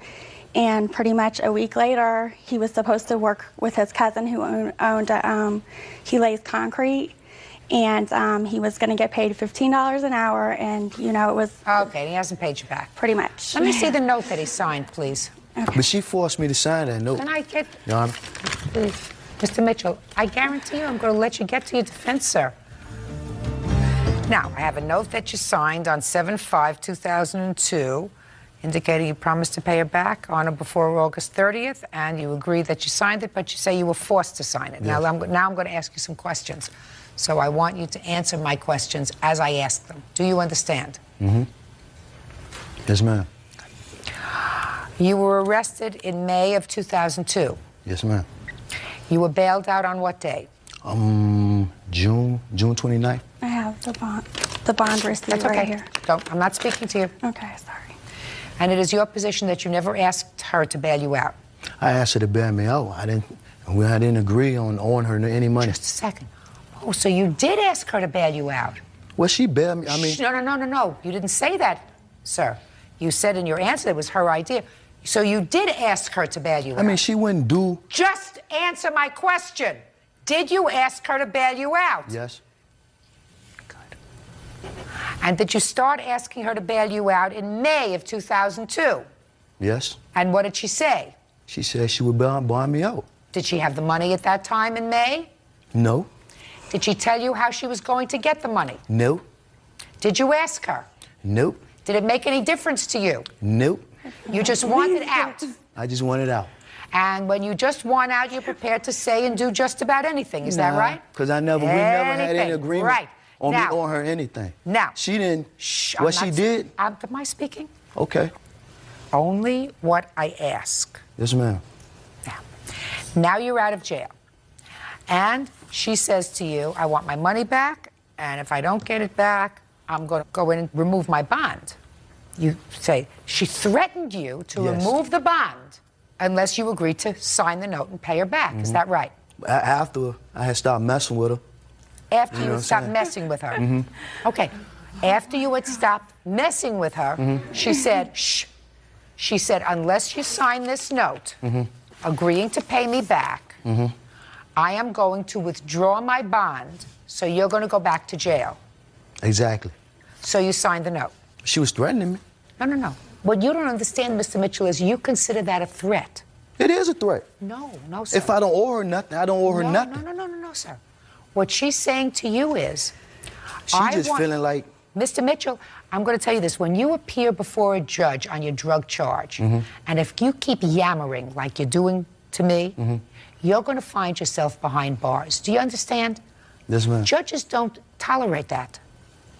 When judges ask a question, you give them an answer. I make myself clear? Yes, ma'am. She has a right to withdraw her bond. That's her right. If she doesn't like where you're living, if she doesn't like the people you're hanging around with, she has a right to go in and say, I'm withdrawing my bond because I'm not sure that he's going to appear or not. And I don't want to be stuck losing this money. So therefore, you, unless you can find somebody else to come up with the money, are going to go back to jail. Do you understand? Yes, ma'am. You made a choice. Your choice was not to go back to jail to await your trial. Your choice was to sign the note. True. So it's not as if she's saying either you sign the note or I'm going to take your left leg. That's a threat. You sign the note, I'm going to take the first 3 fingers on your left hand. But can I say something? That's a threat. Now I'm going to let you say something. It's a threat the way she came at me about signing the note, though. How did she come at you? She was delirious. Just, you know what I'm saying? You're going to pay me my money back, this, that, and the third, blah, blah, you know what I'm saying? Just going all off. You know what I mean? No, that's not correct. Just a minute. You did. Shh. Mr. Mitchell, don't speak to her. So she was intimidating you. Pretty much. But that's all she knew she had over my head was the bond. Right. Exactly. So she was being delirious, coming, you know what I'm saying, to my crib, boom, boom, boom. You're gonna sign this, I don't understand You know what I'm saying? What is delirious? What is delirious? What is delirious? She's going off, you know what I'm saying, just going wild. Just, you know what I'm saying? Calling, you know what I mean? Delirious. But you know what I'm saying, though. You understand what I'm saying? Mr. Mitchell, Mr. Mitchell, I want you to tell you something. You understand what I'm saying? I want to tell you something, sir. I am delirious. Are you? You're making me delirious. Oh, I'm sorry. Pay the money. You gotta pay the money. Shh. I didn't ask you for anything. Okay, sorry. And you're not losing. So why don't you be quiet? Okay. Good. You had a choice. Your choice was to sign the note, which means you owed her the money, or go back to jail. You chose to owe her the money rather than go back to jail. Those were your choices. Ashbarger versus Hubbard. Parties have been sworn in, Judge. You may be seated. Ma'am, have a seat, please. You are the plaintiff's current wife, is that Yes. right? I'd like you to have a seat, please. Mr. Hashbarger, you and the defendant were married. Yes. You have one child together. Yes. How old is that child? He is now 2. He's 2. Yes. When you were married, you were living in the state of Ohio? Yes. Is that correct? Yes. How long did you live in Ohio? 8 months. Where were you married? In what state? We got married in Alabama. Is that where your family is from? Yes, ma'am. And how long did you stay married? It was about a year and a half, maybe. And when you separated, you were still living in Ohio, is that right? Right. Yes. The thrust of this lawsuit is that you want the defendant to reimburse you for travel expenses that you incurred when you traveled from Ohio to Alabama to see your son, and she refused to let you see him pursuant to an agreement that you had. Is that right? Yeah. Yes, it is. So I have a few questions. Can I see your judgment of divorce? Who has a copy of it? No, we don't have that. She must have a copy. We don't have it? Not in there. Just the custody order. All right. I have a custody order. Do you have the custody Yeah. order from where? Ohio. I'd like to see the custody order from Ohio. And does that outline visitation as well? I do have the visitation, guidelines of the visitations in it. And I'd like to see that. transportation. It's just visitation and transportation. I'll take a look at both of their documents.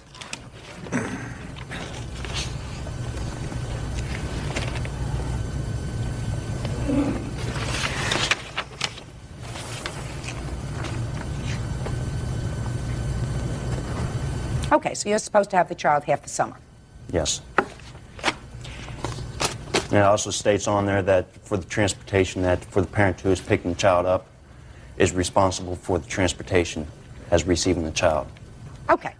First of all, did you consent to her moving from Ohio to Alabama? No, I did not.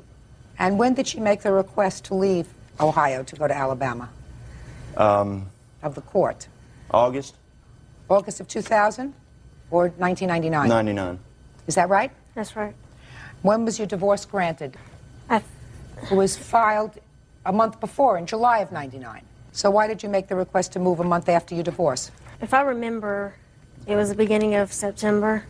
It was August 4th. August 4th is whenever. Anyways, I wrote the judge a letter, and here's in our guidelines saying about moving. Let me see it, please.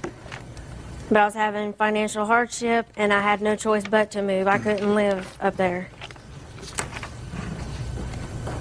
And I wrote the judge a letter, and I also told Eric, and I gave him a letter telling him I was moving. Now, well, see, Your Honor, also, she was staying with her mother in a house that they rented or supposedly purchased in the student. I'm going to ask a couple of questions because there are several things that are relevant to me. When did you separate? I know when you were divorced. When did you separate?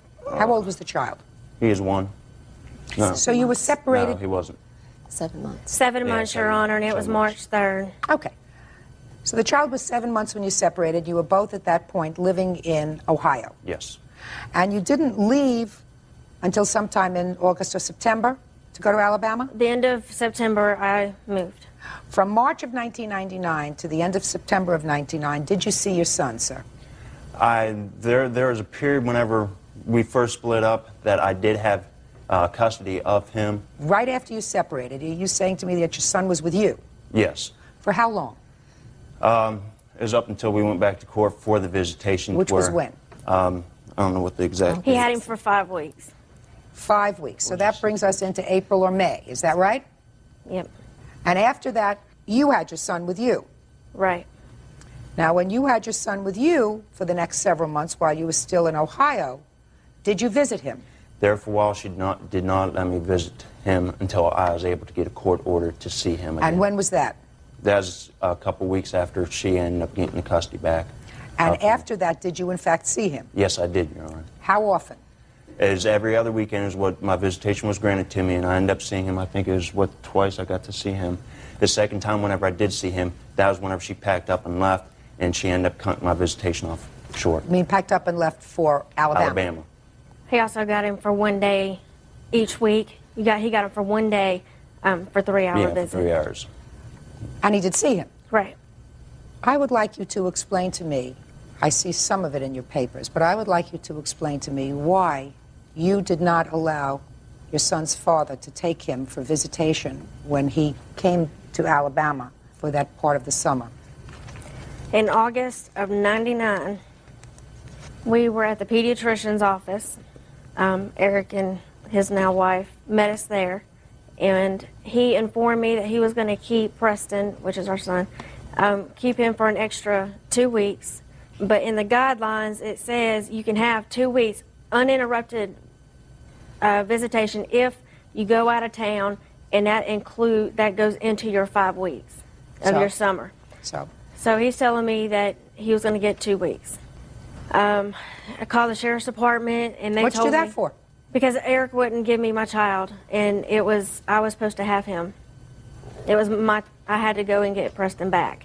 So I called the sheriff's department and asked them, what do I do, because I'm supposed to have him back in my arms, and Eric wouldn't give him back. Real cases, real people. Judge Judy. Eric Hashbarger says his ex-wife, Teresa Hubbard, owes him for travel expenses, attorney's fees, and lost wages.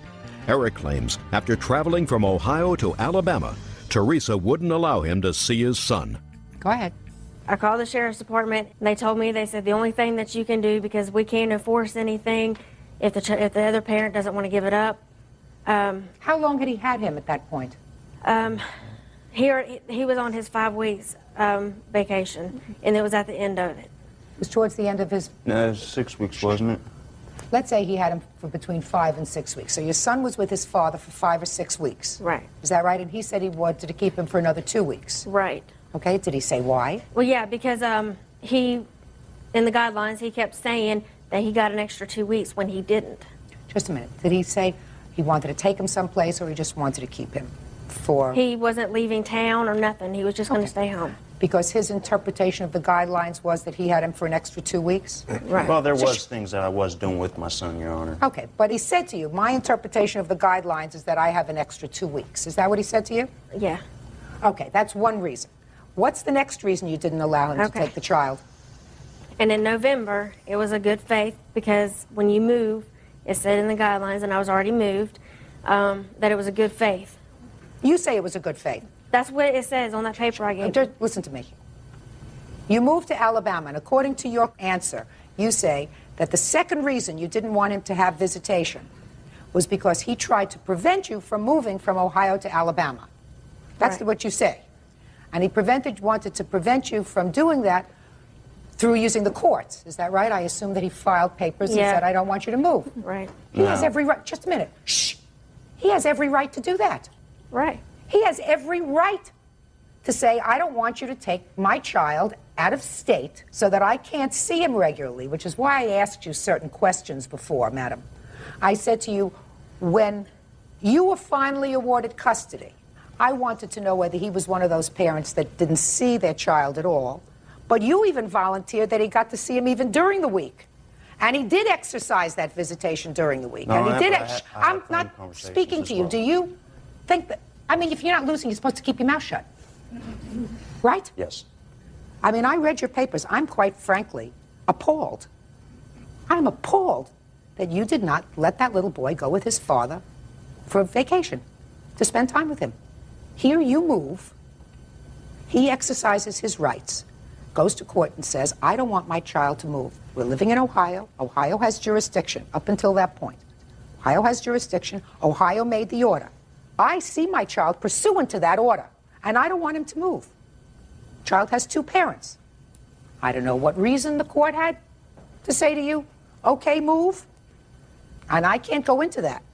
Court gave you permission to move. Then you're supposed to do whatever is necessary to ensure that your child gets to see his father from whom you took him.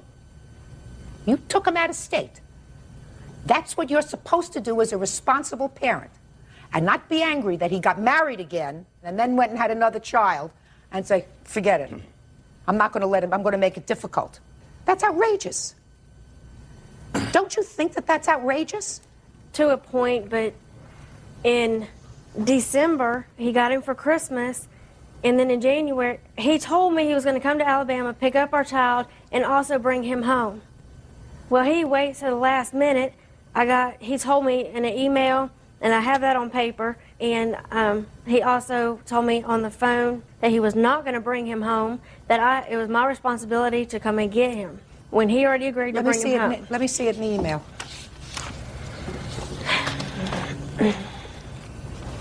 It's basically, see, it's on the first and on the last page.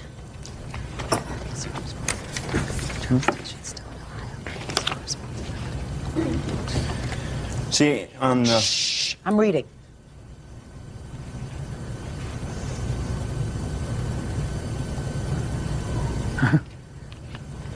This man sounds, based upon these emails that you gave me, as a most responsible, indulgent ex-husband under the circumstances. I'm going to read you parts of it, not just the parts that you underlined.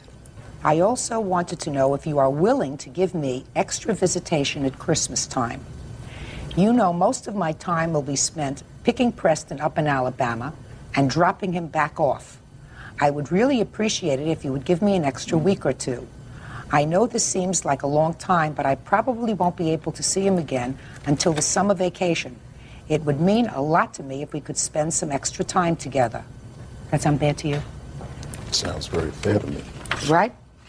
Then in the next email he sends to you, I sent you a letter as soon as I got back to Alabama. The letter states that according to the guidelines, you are responsible for coming back to Ohio to pick Preston up. Is that right? Right. Okay. Since you are, and then he goes on to say, so you're responsible for going back to Ohio, which seems very fair to me since you're the one who moved from Ohio to Alabama. He's going to come and pick him up. Sounds very fair that you got to go and get him. But then he goes even further, and he says, since you are willing to let us keep Preston for extra visitation, I am willing to meet you halfway for you to pick him up at the end of visitation, and I'm willing to do this as a courtesy. So because you said okay, that he could spend a little more time with him, he said, I'm going to be a nice guy. So far, I don't see anything terrible. Do you? No. Okay. I want you to tell me what happened. Well, he ended up getting his visitation. Just a second. I want you to tell me what happened the summertime when he came down to pick up Preston from your house. What did you do? He was told not to even come down there. Who told him? I did. You have no right to tell him. My lawyer, my attorney, told me. You have no right to tell him. Your child has rights. Your child has a right to have two parents. You chose him as a parent. Your child has a right to see his father, irrespective of the fact that you are angry, annoyed, jealous, vicious, whatever. Your child has the right to see his father.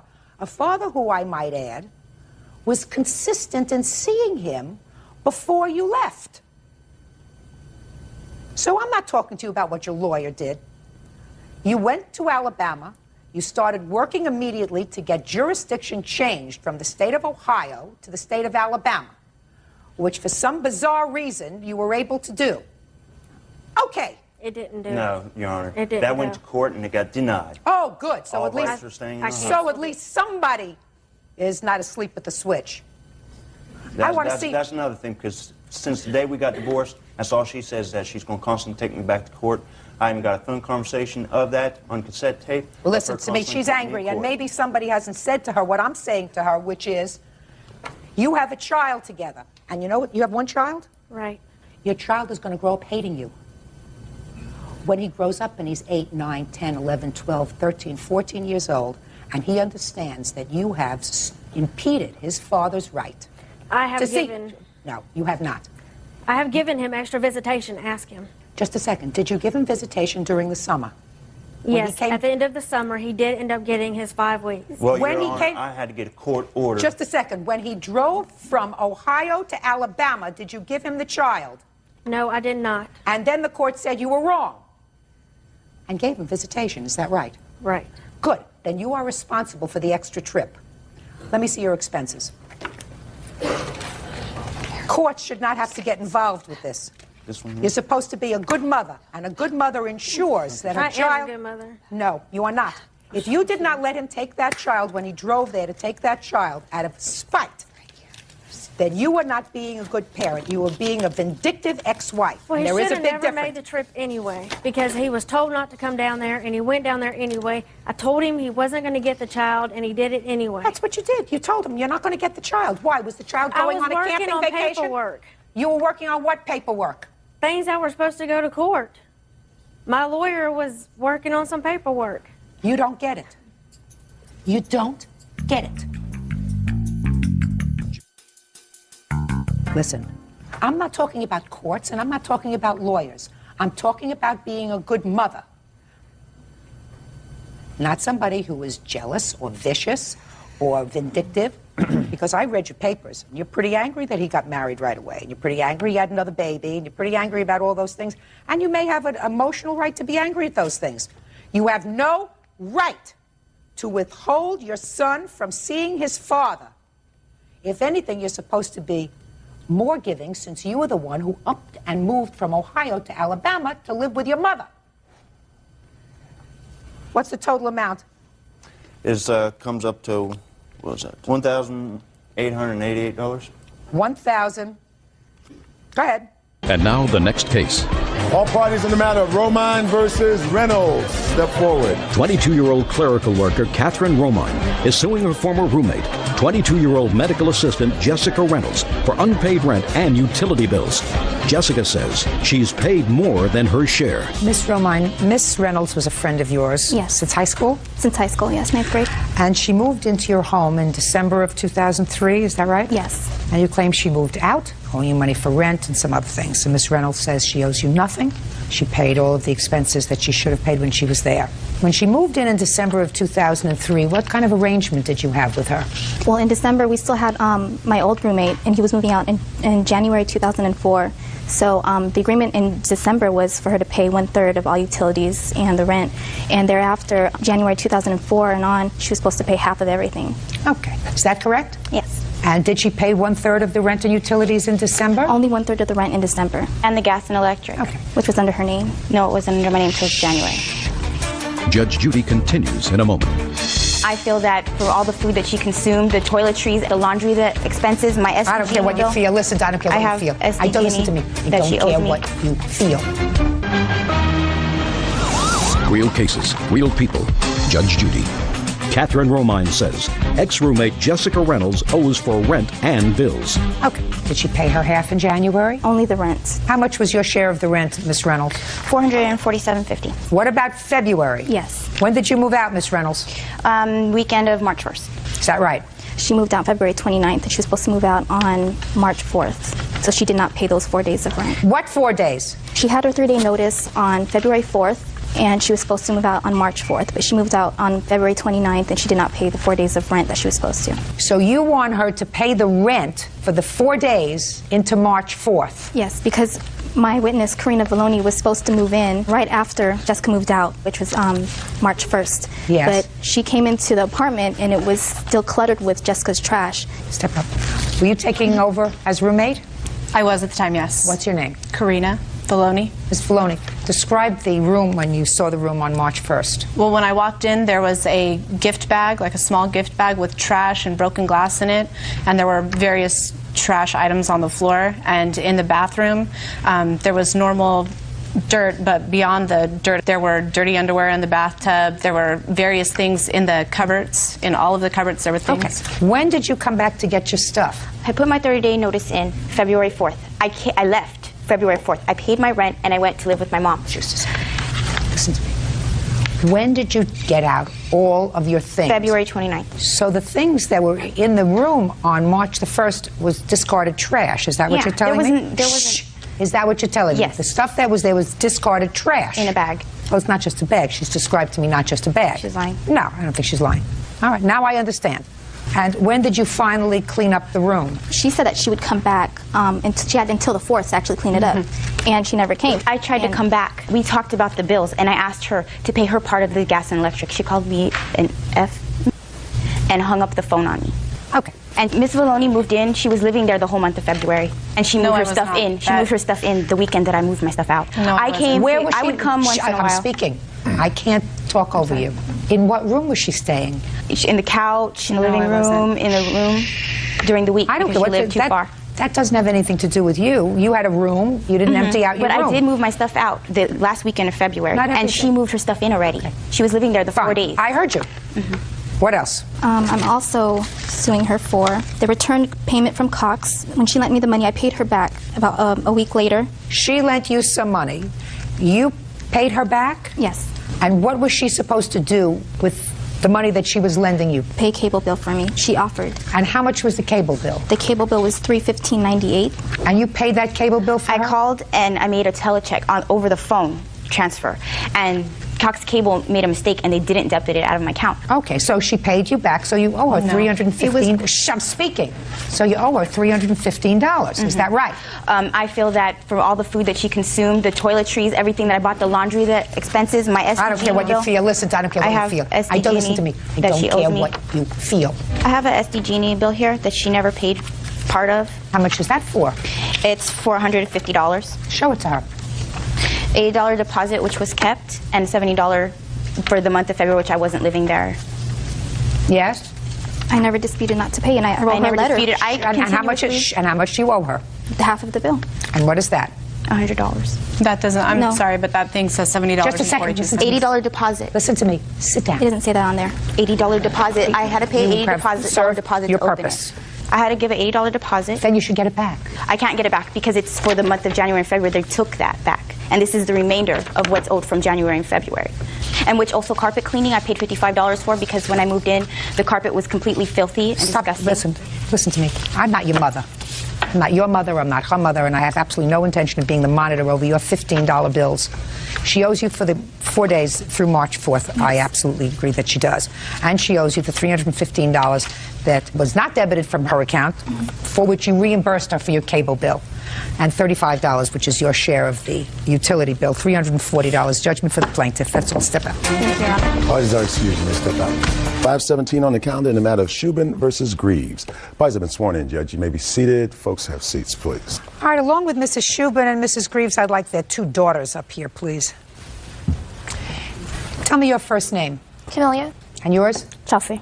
According to what I've read, Chelsea was spending the night at your house. Is that right? That's correct. And it is your claim that sometime within that 24-hour period, without your knowledge, consent, or permission, Chelsea drove your car, causing some serious mechanical problems, and you want her mother to pay for half of the damage to your car.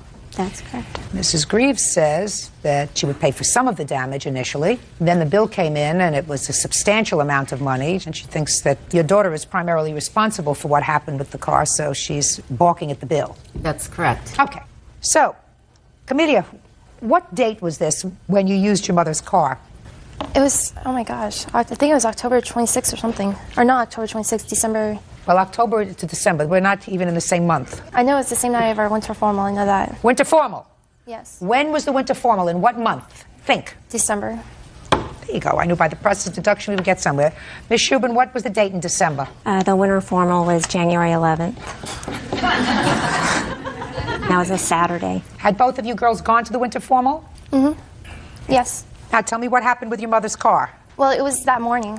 Well, tell me what happened. Did you go to sleep? We went to sleep. We woke up. We were getting ready for the winter formal. We went to the car to get my glitter. Where was the glitter? In the passenger seat. What was the glitter going to be used for? Our hair. Why did both of you have to go out to get the glitter? Because I didn't know where I left it. She was looking on the driver's side. I was looking on the passenger side. And the car was unlocked? No, I went inside and I asked my mom if I can get the keys to open the door to get the glitter. Where was your mother when you asked her that question? She was laying asleep in bed. And what did she answer you? She said, well, just go get the glitter inside the car. And she gave you permission to get the keys? Yes. Took the keys and you went outside with Chelsea? Yes. And you had the keys in your hand? Yes. You opened up the driver's side or the passenger side? Passenger. Okay, and? And then I opened the door for her. I gave her the keys to open the door. And according to what you told me a moment ago, the glitter was on the passenger seat. Well, it wasn't on the seat. It was under the seat. It was under the seat? Yeah. What was it doing under? Bert, are you enjoying this as much as I am? Oh, yes. I know you will. Wonderful tale. There's nothing like honing your cross-examination skills. You opened up the passenger door. Yes. Why are you opening up the driver door? So she can look on that side. Yes. Yes. And her elbow accidentally hit the emergency brake. Now, where's her body positioned? She's at the driver's side, right? Yes. And she's looking under the seat? Yes. But she was on top of the seat looking under. No, darling. Listen to me, sweetheart. Okay. That doesn't make sense. That may be the story you told your mother. But I want you to see this, okay? Bird, I want you to pull that chair out for me, would you? Just pull it out just a tad. Now, that's the driver's seat in the car. Yes. According to you, Chelsea is looking for the glitter under the seat because it's not over the seat. And according to you, she's looking under the driver's seat while sitting in the driver's seat. Is that right? She was laying on it. She was just like... Show me. Sit down in the driver's seat. She was like this and me. then looking under like that. No. Show me. Show me. She's leaning in the car. And then she's going like that. She was looking under. Oh, you can't see anything from where your head is, darling. She was going like that. That's how she was looking. And then what happened? And then she accidentally hit the emergency brake. Show me how you do that. Show me how you do that. She just hit it. No. Show me how you do that. I want to see. She's looking all the way down, right? Yeah. Looking get down further. You can't see anything from where you're looking. You can't see anything from where you're looking. You see, what you have to do is if you're looking underneath the seat of the car, you have to look from the outside of the car in order to see all the way underneath. See, now I want you to step out. Step out of the driver's side. Now, stop right there. Turn around. Now, get down and look under the seat. That's right. Now that, a girl. Then you can get down. You can't get down if your feet are on top of the car seat. So that's the story you told your mother. It's a story I don't buy. But let's continue on with your fairy tale. Her hand accidentally hit the emergency brake, and the car did what? Started rolling back. And what happened when it rolled back? She pushed the brake in. With her hand? No, with her foot. How did she? Oh, that's good. Okay, so show me now. Now I want you to lean over and show me how she's looking underneath. Okay, lean over, show me she's underneath. Okay, now just a second. Let's do this slowly because you're watching her, right? Yes. You're watching her carefully. Yes. Bend down. You're looking. Now, Yeah. hand accidentally hit the emergency brake, which is And then where? it went like that. Like there. Now, show me. With what foot did she put? Down and went like that. And Oh, she immediately turned around and sat down. Yeah. Oh, now I understand. Now it all becomes clear. Now, somehow, from the time that her foot miraculously got a hold of the emergency brake, in order to stop the car from rolling backwards, you got into the passenger seat of the car, and she takes the key, which she's holding, and puts the key in the ignition, and turns it on. Yeah. Now, I want to know what happened first. Did you get into the passenger side first? Yes. And after you got into the passenger side, what happened with the key? What happened with the key? Yeah, she's holding the key. She's just, I'll get to you in a minute. Okay. So, get to you in a minute. Okay. Now that you see what can happen to you, we're going to get to you in a second. Okay. Good. Okay. Now, she's holding the key in her hand. Yes. Yeah, go ahead. She's holding the key in the hand and she turned on the car. First, she has to put it in the ignition. Yeah. Well, what did she say when she put it in the ignition? She said that she was going to pull it up. Pull it up where? Because she said she knew how to drive a stick. I don't know how to drive a stick, so I couldn't pull it up. Keep going. And then she pulled back and then went up the street. And while she was going up the street, she was grinding the gears. And smoke was going out the back. Excuse me, Your Honor. Shh. You weren't there. All right, Chelsea. Okay. Version 2. Okay. We went into her mom's car, and what happened? Just a second. Okay. Let's talk about this glitter. Is that why you went into the car? We went in there to look. Look at my eyes. We went in there to look for the glitter and to talk, because her mom was asleep and we didn't want to awake her mom. Just a minute. How big is her house, or does she have a one-room apartment? No, she has a house. How many rooms are in the house? I think 3. There are 3 bedrooms. Oh, well, so there are 3. There are 3 bedrooms. Yes. And I assume that her mother only sleeps in one of those rooms. Yes. Is that right? Yes. Then can you explain to me why you had to go into the car to talk? Well, we were also looking for the glitter. We were sitting down and we were looking, and my arm, my elbow, hit the emergency brake. We rolled back, we rolled down. She ran in to get the keys in the car, and she's like, "Can you drive a stick?" I said, "Yes." And she Hold said, on a second. So here we have a little different story. Here you did not have the keys to the car No, before the you car got was out open. there. The car was open. Yes. So then she goes inside and gets the keys and comes back outside. Yes. And what do you do next? She's like, "Can you drive a stick?" And I said, "Yes." And she's like, "Why don't you go into the cul-de-sac and drive back up?" Why is that? Because it was at a better angle than just driving it back up the driveway, because we didn't want her mom to know, because we were afraid her mom was going to be upset. So we went to the cul-de-sac, and she's like, "Well, why don't you just go up the street?" We went up the street 2 times and pulled back in. What did you say to her when she said, "Well, why don't we just go up the street"? I said, "Okay." Why? Because I thought it would be fun just to go joyriding. Car making a lot of noise when you headed out? No, it didn't grind at all. Now, at some point, you got up. That's correct. What time did you get up? It was about 10:30. When did you go out to your car? I ended up going outside probably about 11:30. 11:30, you got into your car? That's about the time that I got into the car and pulled out of the driveway. Okay.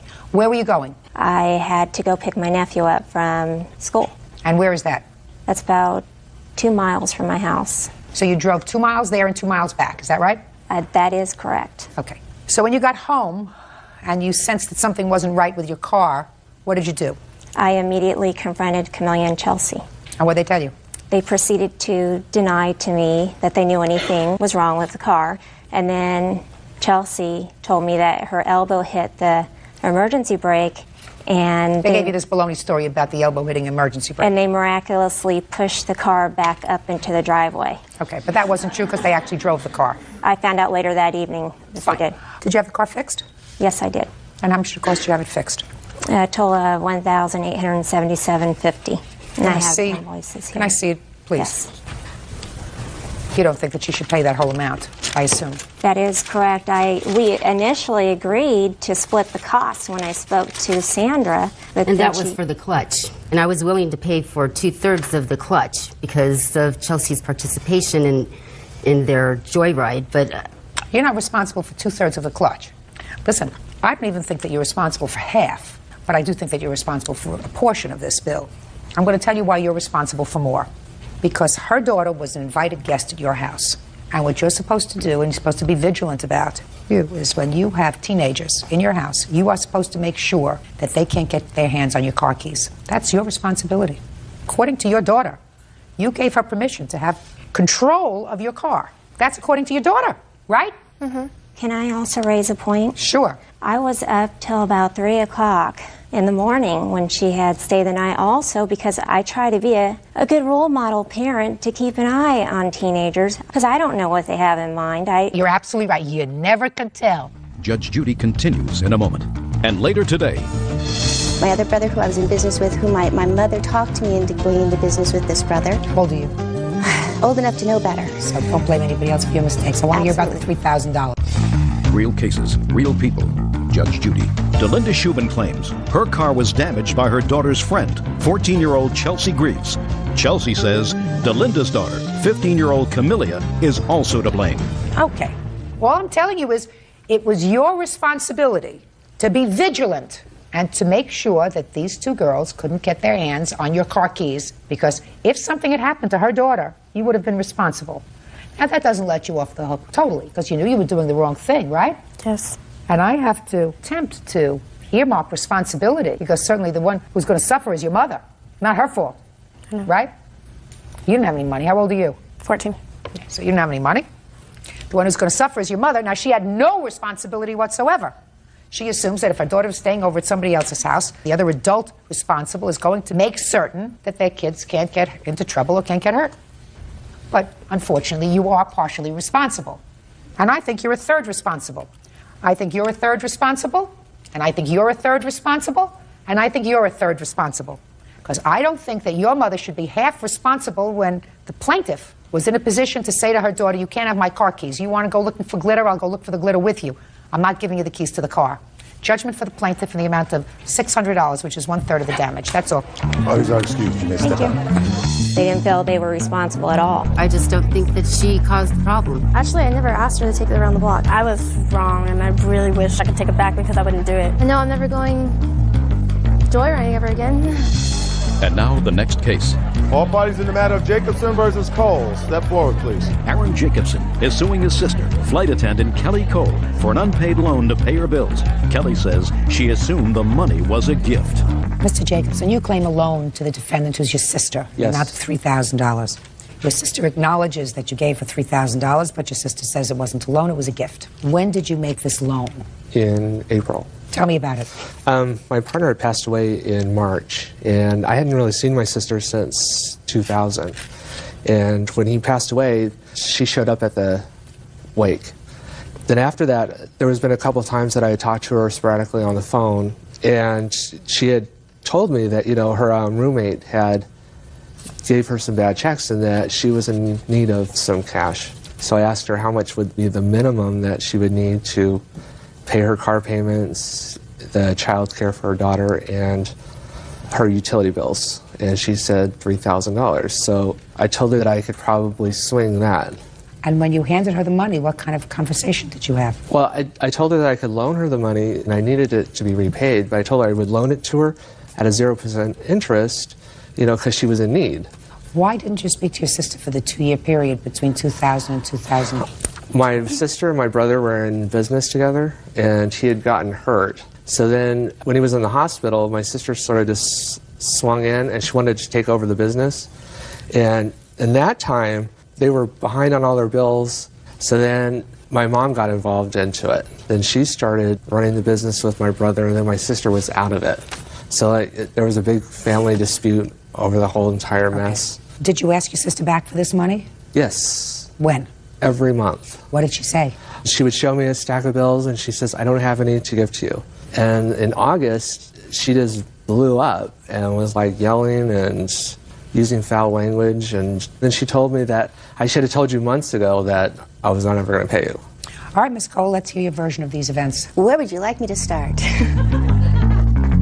Judge Judy continues in a moment.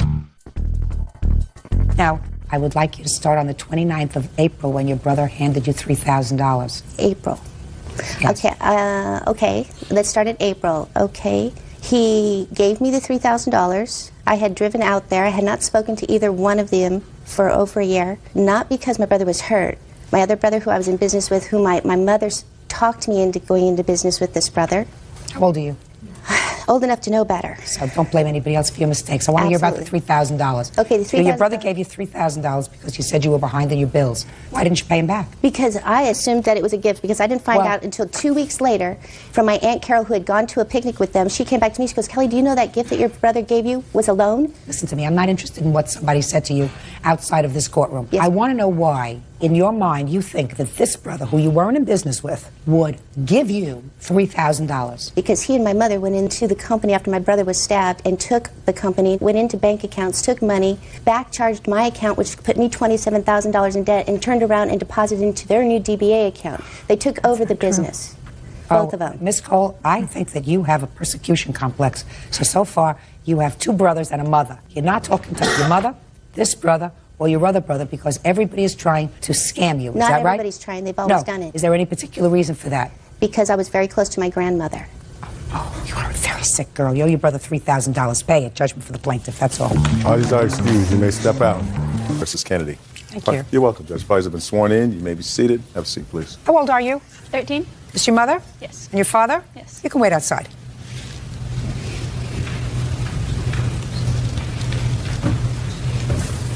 Mrs. Kennedy, this is your former husband, and it is your claim that he owes you some money for some bills that came up after your divorce papers had been filed and therefore were not resolved in the judgment of divorce. That is correct. That's pretty much your claim.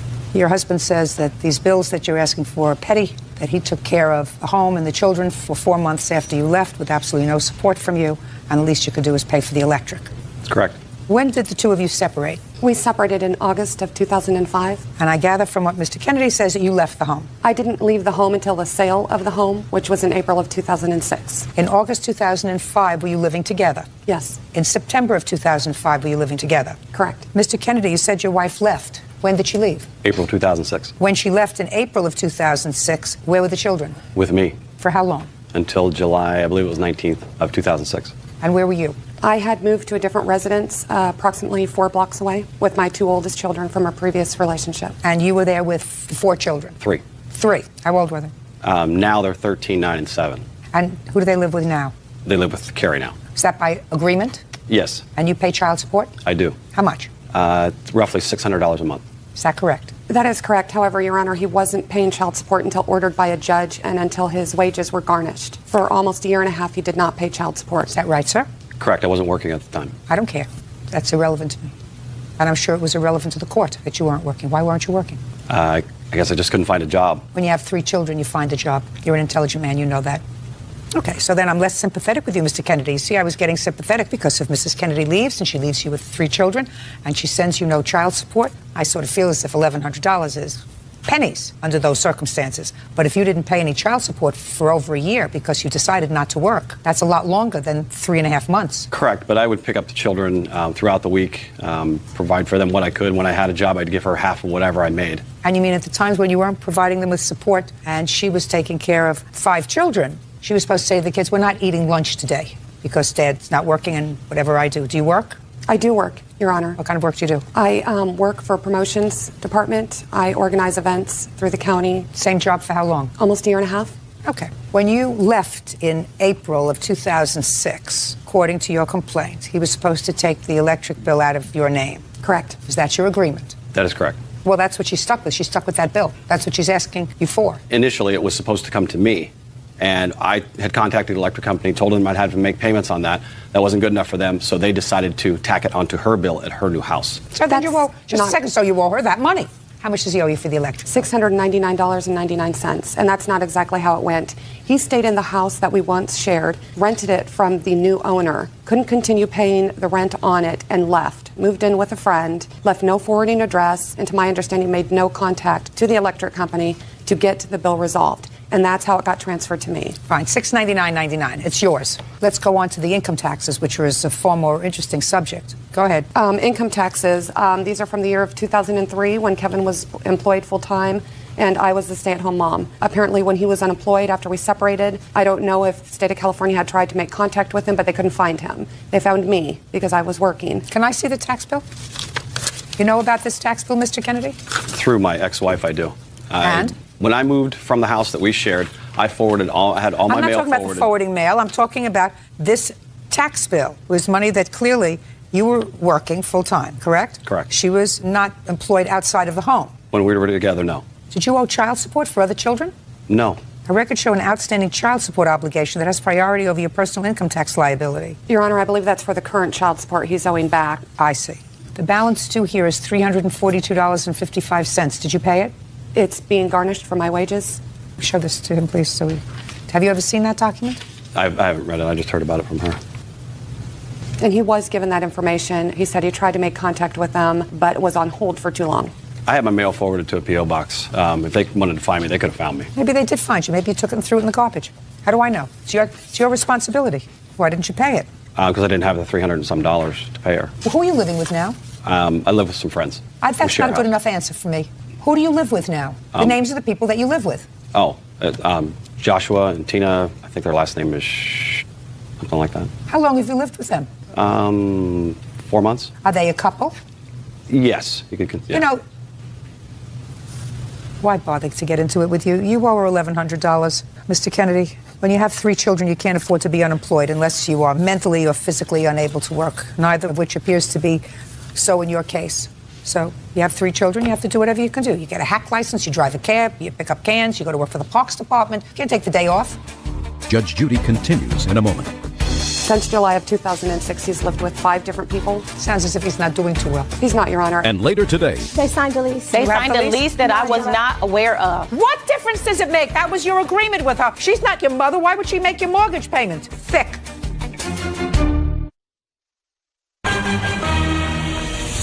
real cases, real people.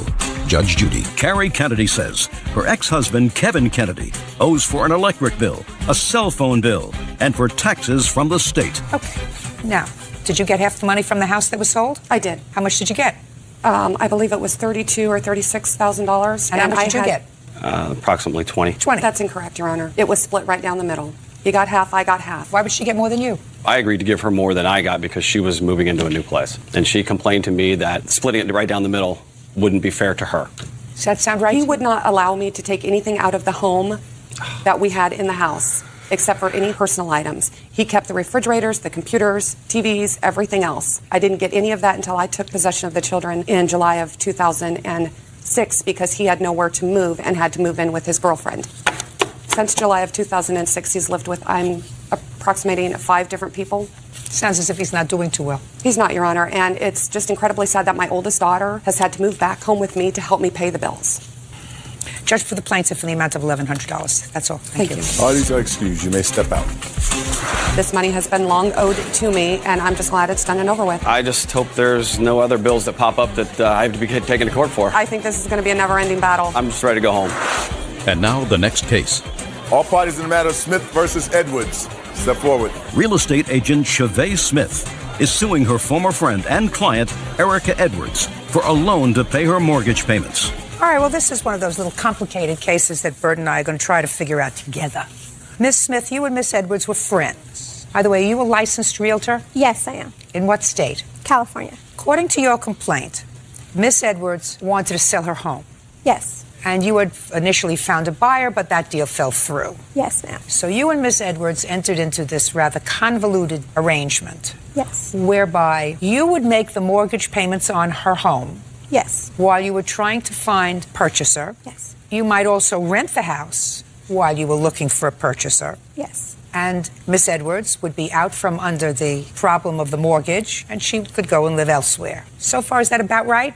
Yes. Yes. She did move out of the house, and it is your claim that you made, I believe, 4 mortgage payments for her. Yes. She owes you that money. Yes. Miss Edwards says that she found out that you had in fact rented the house, didn't tell her that you had rented the house, collected money from the new tenant, did not pay the mortgage on time, thereby ruining her credit. She is counterclaiming for ruining her credit and for the money that you got from renting her house. When did you move out of your house, Miss Edwards? I moved out May the 29th. When was the first mortgage payment due? May the 1st. Is that the mortgage payment she was supposed to make? Correct. But you were living in the house the entire month of May. She gave me the okay to take that money to put a deposit down on the apartment while she put tenants into the house. Is that right? Yes, So you were supposed to make May's payment? Yes. And it's due on May the 1st? Correct. Did you make May's payment? Yes, I did. When? June 8th. Well, that's late. Yes. That's unacceptable. You understand that? No, because I didn't tell her that the payment would be made on time. I was helping her. No, Miss I was Smith, helping her out Miss of the Smith, situation. I read that in your answer to her counterclaim. And you said, well, I told her that I was going to make the payments, but I never said I would make the payments on time. It is presumed in the law that if you agree to take over the mortgage payment, it's understood. The same way it's understood if you say, I'll take over the mortgage payments, that you don't pay them in rupees or yen. You pay them in U.S. dollars. You don't have to write it out that you're going to pay them in U.S. dollars. You say, I'm going to take over the mortgage payments, and they will be paid. And they will be paid on time. You don't have to write on time. But, Your Honor, we didn't come to that agreement until after she had moved out May 29th. So you're saying you didn't come to the agreement to make the mortgage payment for May 1st. Until it was already late. Until it was, I see that. Is that correct? That is not correct, Your Honor. We made this agreement the beginning of May. When the beginning of May? Around May 1st, because there's a grace period for the mortgage up until the 15th. And Ms. Smith agreed to go ahead and use my mortgage money for that month to put a deposit down on the apartment where I was moving to. That's not correct. No, I believe you. That's not just a correct. second. I believe you and I don't believe her. That she did not pay May 1st mortgage payment on time, and you did not come to an agreement with her about this until after the mortgage payment for May was late. But then you had an agreement. Yes. So June 1st, you should have paid June's mortgage. No, I paid June's mortgage on June 20th because I paid May's mortgage June 8th, so I paid June's mortgage June 20th. And July? And July, I paid July and August late. When did you make the payments? I made the payment both in September. Well, that's unacceptable, Ms. Smith. That's unacceptable. So she has a legitimate gripe. If she had reasonable credit, and I don't know if she did, and she said that this destroyed her credit, that you made these mortgage payments late, she has legitimate beef. How much were the mortgage payments you made for her? It was $1896.41 times 4. Just a second. 18 96 and 41 cents. 7584. Okay. Now, you put a tenant into the house. Yes, I did. When? They moved in June, but their payment wasn't good until July. Why? Well, the house was vacant, and they were in a situation to where they didn't have anywhere to go. So I allowed them to move in June and pay me for July. How much did they pay you? $1,450. How much in total did you receive from these tenants? I received $2,900 from the tenants. The tenants also gave her a $1,000 deposit. Did you add that in? Yeah. Oh, no. They gave a $1,000 deposit, which was refunded to them. Okay. I am deducting the amount she was paid by the tenants. Do you understand? Yes. Show me your credit score before June and show it to me after. I wasn't able to get the credit score after, but I do have it before June. Well, you have to show me both. How do I know that you were damaged? That's your counterclaim. That your credit score was damaged because your mortgage was paid late. Isn't that your counterclaim? Yes. Well, how am I supposed to see that? I mean, as far as I'm concerned, if she paid your mortgage late and you could show damages as a result of paying the mortgage late, I would give you a certain amount to compensate you for that bad credit. But you can't prove that to me. Okay. Is there any reason why you don't owe her for these mortgage payments, $4,684? When did you move back into the house? September the 15th. She never moved back in. September the 15th, the tenants moved out. But she never moved in. Who did? Nobody. She left the house vacant until she just recently sold it a couple months ago. So I moved back to the house. Just a second. Hold it. Did you move back to the house? Yes, I did. In September? September the 15th, when the tenants moved out. And when did you sell the house? September the 19th, 07. So you sold the house 4 days later? Yes. I didn't move my stuff. My stuff was in storage. I was there at the house. Don't play with me. Will you please? I'm not. So you're playing with me. How much did you sell the house for? $394,000. How much did you pay for it? $125,000. Why didn't you give her the mortgage payments that she laid out for you? What mortgage payments? The mortgage payments that she paid for you. The tenants that were there gave her the money for her to pay the mortgage. No, they didn't. Yes, they did. Show me that. They're her friends. They were friends of hers. Just a second. Show me that. They were friends Bring of a hers. witness. And they did not want to be involved. Listen to me. These are friends that she moved into the house. Listen to me, my dear. She made mortgage payments totaling almost $8,000. According to her, she got rent for a 2-month period, which I have deducted $1,450. Were they month-to-month tenants, or did they sign a lease? They signed a lease. They signed a lease that I was not aware of. What difference does it make? That was your agreement with her. She's not your mother. Why would she make your mortgage payment? Your agreement was she was going to rent the house. She was going to make the mortgage payment until such time the house... I'm speaking thick. Until such time as the house could be sold, then she would recoup her money and everybody would be happy. I mean, what do you think? This is a windfall? You think you get somebody else to pay your mortgage, you make $200,000 on the house, and you don't have to pay it back? What are you, an idiot? No, I'm not. Judgment for the plaintiff in the amount of $4,684. That's all. Step out. Your counterclaim's dismissed. Parties are excused. You may step out. Business, friendship, and family really don't mix. I guess the moral to all this is don't get business mixed with friendship. At the end of the day, if somebody's trying to help you out as a friend, you would think that you would at least try to uphold your end of the bargain. Be wiser and know what type of people you're dealing with. I hate that it came to this. We haven't talked since last year. Sometimes people in your life are for a reason or season, and I guess this was just a reason. I help her transition to wherever she needs to be, and I'll move forward. And now the next case. All parties in the matter of parent versus parent. Step forward, please. Sonny Parent is suing his ex-wife, Stephanie Parent, for the return of a laptop computer. Stephanie says that Sonny needs to move on. You two folks had a short-term marriage, and from what I gather, a relatively amicable divorce. Is that right? Correct. Yes. Did you have lawyers? No. Did you use the court system? Yes. Filed papers? Yes. Clerks had to read the papers? Correct. Judge had to read the papers? Judge's law secretary had to read the papers before you were granted the divorce? So you gobbled up your share of the justice system, right? Yeah. Correct. You're not going to gobble up any more time over nonsense. This is what this case is about. While you were married, there was a computer purchased. Correct. You say it was purchased for your business. She says it was purchased as a gift for her. I don't care. He doesn't care. You have two different versions of how she got her hands on the computer. You say she borrowed it. She says you borrowed it. I don't care. He doesn't care. How much was the computer? $699. When was it purchased? In July, I do believe. July 13th, 2006. Yes. So this $700 computer is now maybe worth $400. Who has the computer? I do. Do you want the computer or do you want to pay him $200? I'll take the computer and pay him $200. Perfect. Judgment for the plaintiff in the amount of $200. That's all. Step out. Parties are excused. This is case number 57 on the calendar in the matter of Myrex versus Goodwin. Parties have been sworn in. You may be seated. Folks, have a seat. What's your first name? Daryl. It's your mother? Yeah. Miss Myrex, you weren't there the date of this incident, but you're involved because the car that was allegedly damaged by Winter? Yes. Was owned by you. Yes. So why don't you have a seat? Okay. If we need anything, I'll call you. Okay. And Miss Goodwin? Yes. This is your daughter, Winter. Yes. And you weren't there the date of this incident, where your daughter says that this whole incident was provoked by Daryl and his brother. And Yes. you're counterclaiming because she was injured, had to go to the hospital with glass in her hand. Yes. So why don't you sit down? How old are you, Daryl? 17. 17. And you have a long history of not liking each other. Is that right? Yes. Why don't you like each other? Your Honor, she really doesn't like me. I have no problem with Winter. What don't you like about him? No, he don't like me. He never liked me since September. What made you think he didn't like you, Winter? Because Ivik Nuttall is my friend. Ivik Yes. is your friend. And he came to me in school saying what he was going to do to him, and I told them to keep me up out of it.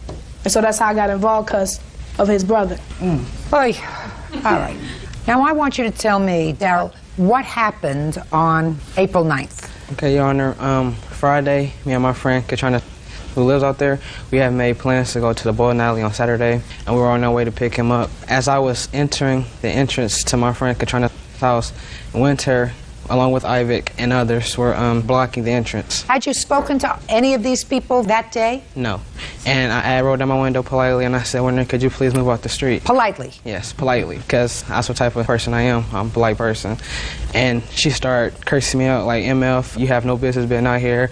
You don't live out here, so you can move out your car and move out my way. Well, by this time, her, Ivik, and the rest with his sister surrounded my car. Is that you? You're the sister? I'm Winter's sister. You're Winter's sister. And they all surrounded my car, and so therefore I couldn't move nowhere. Winter came up to my car, and she took her fist and busted out my back window, but they still wouldn't let me move out the way. So then she had run away, and she came back with a bat and busted out my driver window. Once she busted out the driver's side window, she put her arm in the car, unlocked the door, and pulled me out along with her friends, and they started beating me up. You have a police report? Yes. I'd like to see it. Pictures.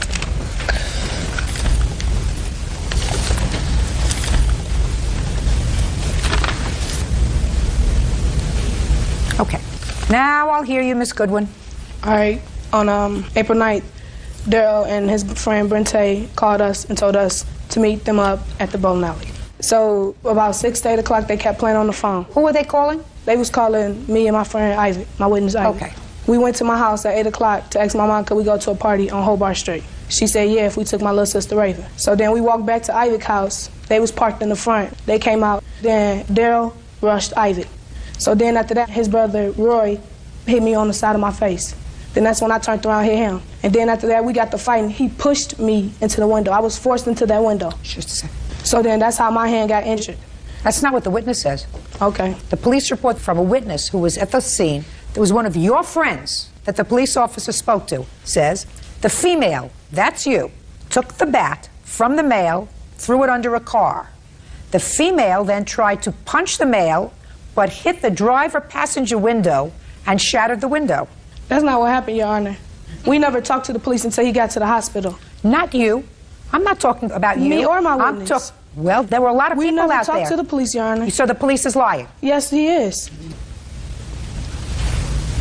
You're the brother? No. Friend? Yes, ma'am. Name? Jerry Ashley. Were you in the car? Yes, ma'am. What were you doing there, Jerry? We was going out there to get a friend to go to the bowling alley. But you had already gotten him because he was in the car, according to this police report. There were 3 of you in the car. Yes, ma'am. Where does he live? Give me the address. I don't know the address, but he lived in the front of Mary Hill Apartments. And where did he meet you? He met us right there. When you come inside Mary Hill, or the entrance, he met us right there. So then you were leaving because he was in the car already. No, ma'am. Why weren't you leaving? Because they had blocked the car. Who blocked the car, Jerry? Winter, Ivik, and some of her friends, his brothers, his sisters, they all blocked the car. Even the little girl blocked the car. She's not so little. Well, you know. I'll get you in a minute. How old are you? 18, Your Honor. Okay, Ivik. Up. Yep. How old are you, Ivik? 15. What's the problem that you have with these guys? Nah. Every time we was in school, he said, like, find me, it's like I'm Michael Jackson, so he'll whoop me, stuff like that. What? He said, find me like he find Michael Jackson. Like, I'm gonna be Michael Jackson, so he can whoop me and stuff like that. Do you understand this? Are you following this? Not at all. I thought maybe I was missing something. So now I want you to tell me, Ivik, what happened on April 9th. From 6 o'clock to 8, Brent. No, I want you, don't look at the heavens. God is not going to help you with this, Nah. Ivik. Only the truth will set you free. So you look at my eyes. 6 to 8 o'clock, Brent, Daryl, they was calling my phone telling me to come to the bowling alley. But I was like, nah. So then after a while, they start driving past the Maryville Apartments, telling Winter and that he wanted to fight me and stuff like that. And they was 3 cars deep. But first, me, Winter, and Raven went to her mama's house to ask her, could we go to a party? And she said, yeah, so when I was... So first this car is driving by, and Winter, who is afraid, right, goes in to ask her mother if she can go to a party. Yeah. That's what you're telling me, so that they're driving by with their friends. And that's very intimidating, right? They're looking to fight you. Yeah. Step up. You're her mother? Yes. Do you remember your daughter coming inside and asking if she can go to a party? Yes. What did she say to you? She asked me could her and Raven go to a party, and I gave her permission. The only way that she can go to that party was to take Raven. She didn't say to you there are guys outside that are looking for trouble, looking to beat up Ivik? No, she did not. Shh. Put your hand down. She didn't say that to you. She didn't say, Mom, I'm afraid because there are people out there, there are cars out there going back and forth. She didn't say that to you. No. Now, she was safe inside her house, correct? Yeah. If you would have known that there were cars outside waiting to beat up Ivik and maybe her, you wouldn't have let her go out again, would you? No, I wouldn't have. Good. Have a seat. Judge Judy continues in a moment. His brother Roy hit me on the side of my face. I hit him back. He pushed me into his mom's window, and then that's how the window got broke. Are you finished now? Yeah. Good. And later today, So you decided you didn't want to see her anymore because she borrowed $50 from somebody else. Is that what you're trying to tell me, Mr. Alford? Could we get to it, please? real cases, real people. Judge Judy.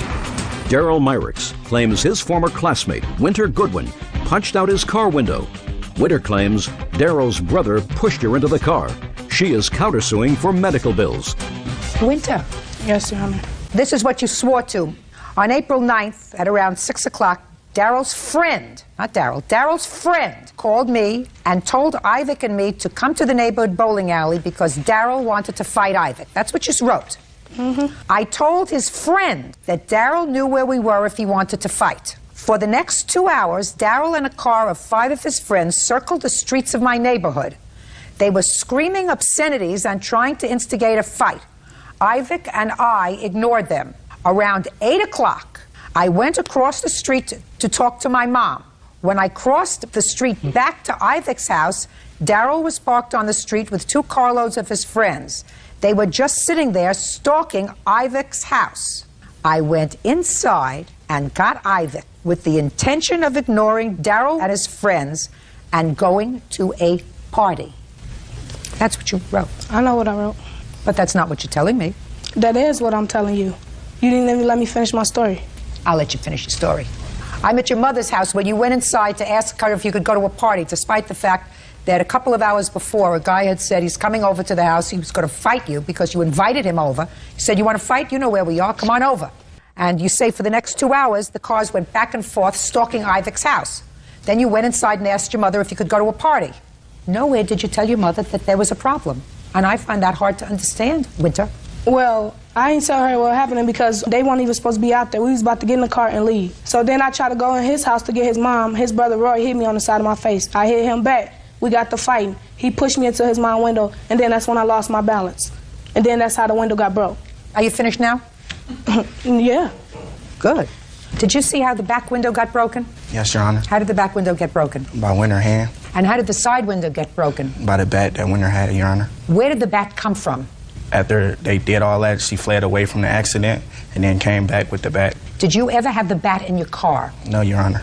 Did you ever have the bat in your car? No, Your Honor. I believe you. Sit down. Can I have the estimate, please, for the damage to the car? Put your hand down, Ivic.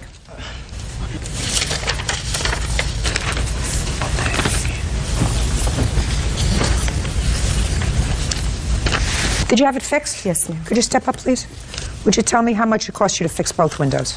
It came out to about $170. You have bills here for $870. That's the estimate. But it actually cost you less? Yes. You can sit down. Stay there with your son. Step up with your daughter, please.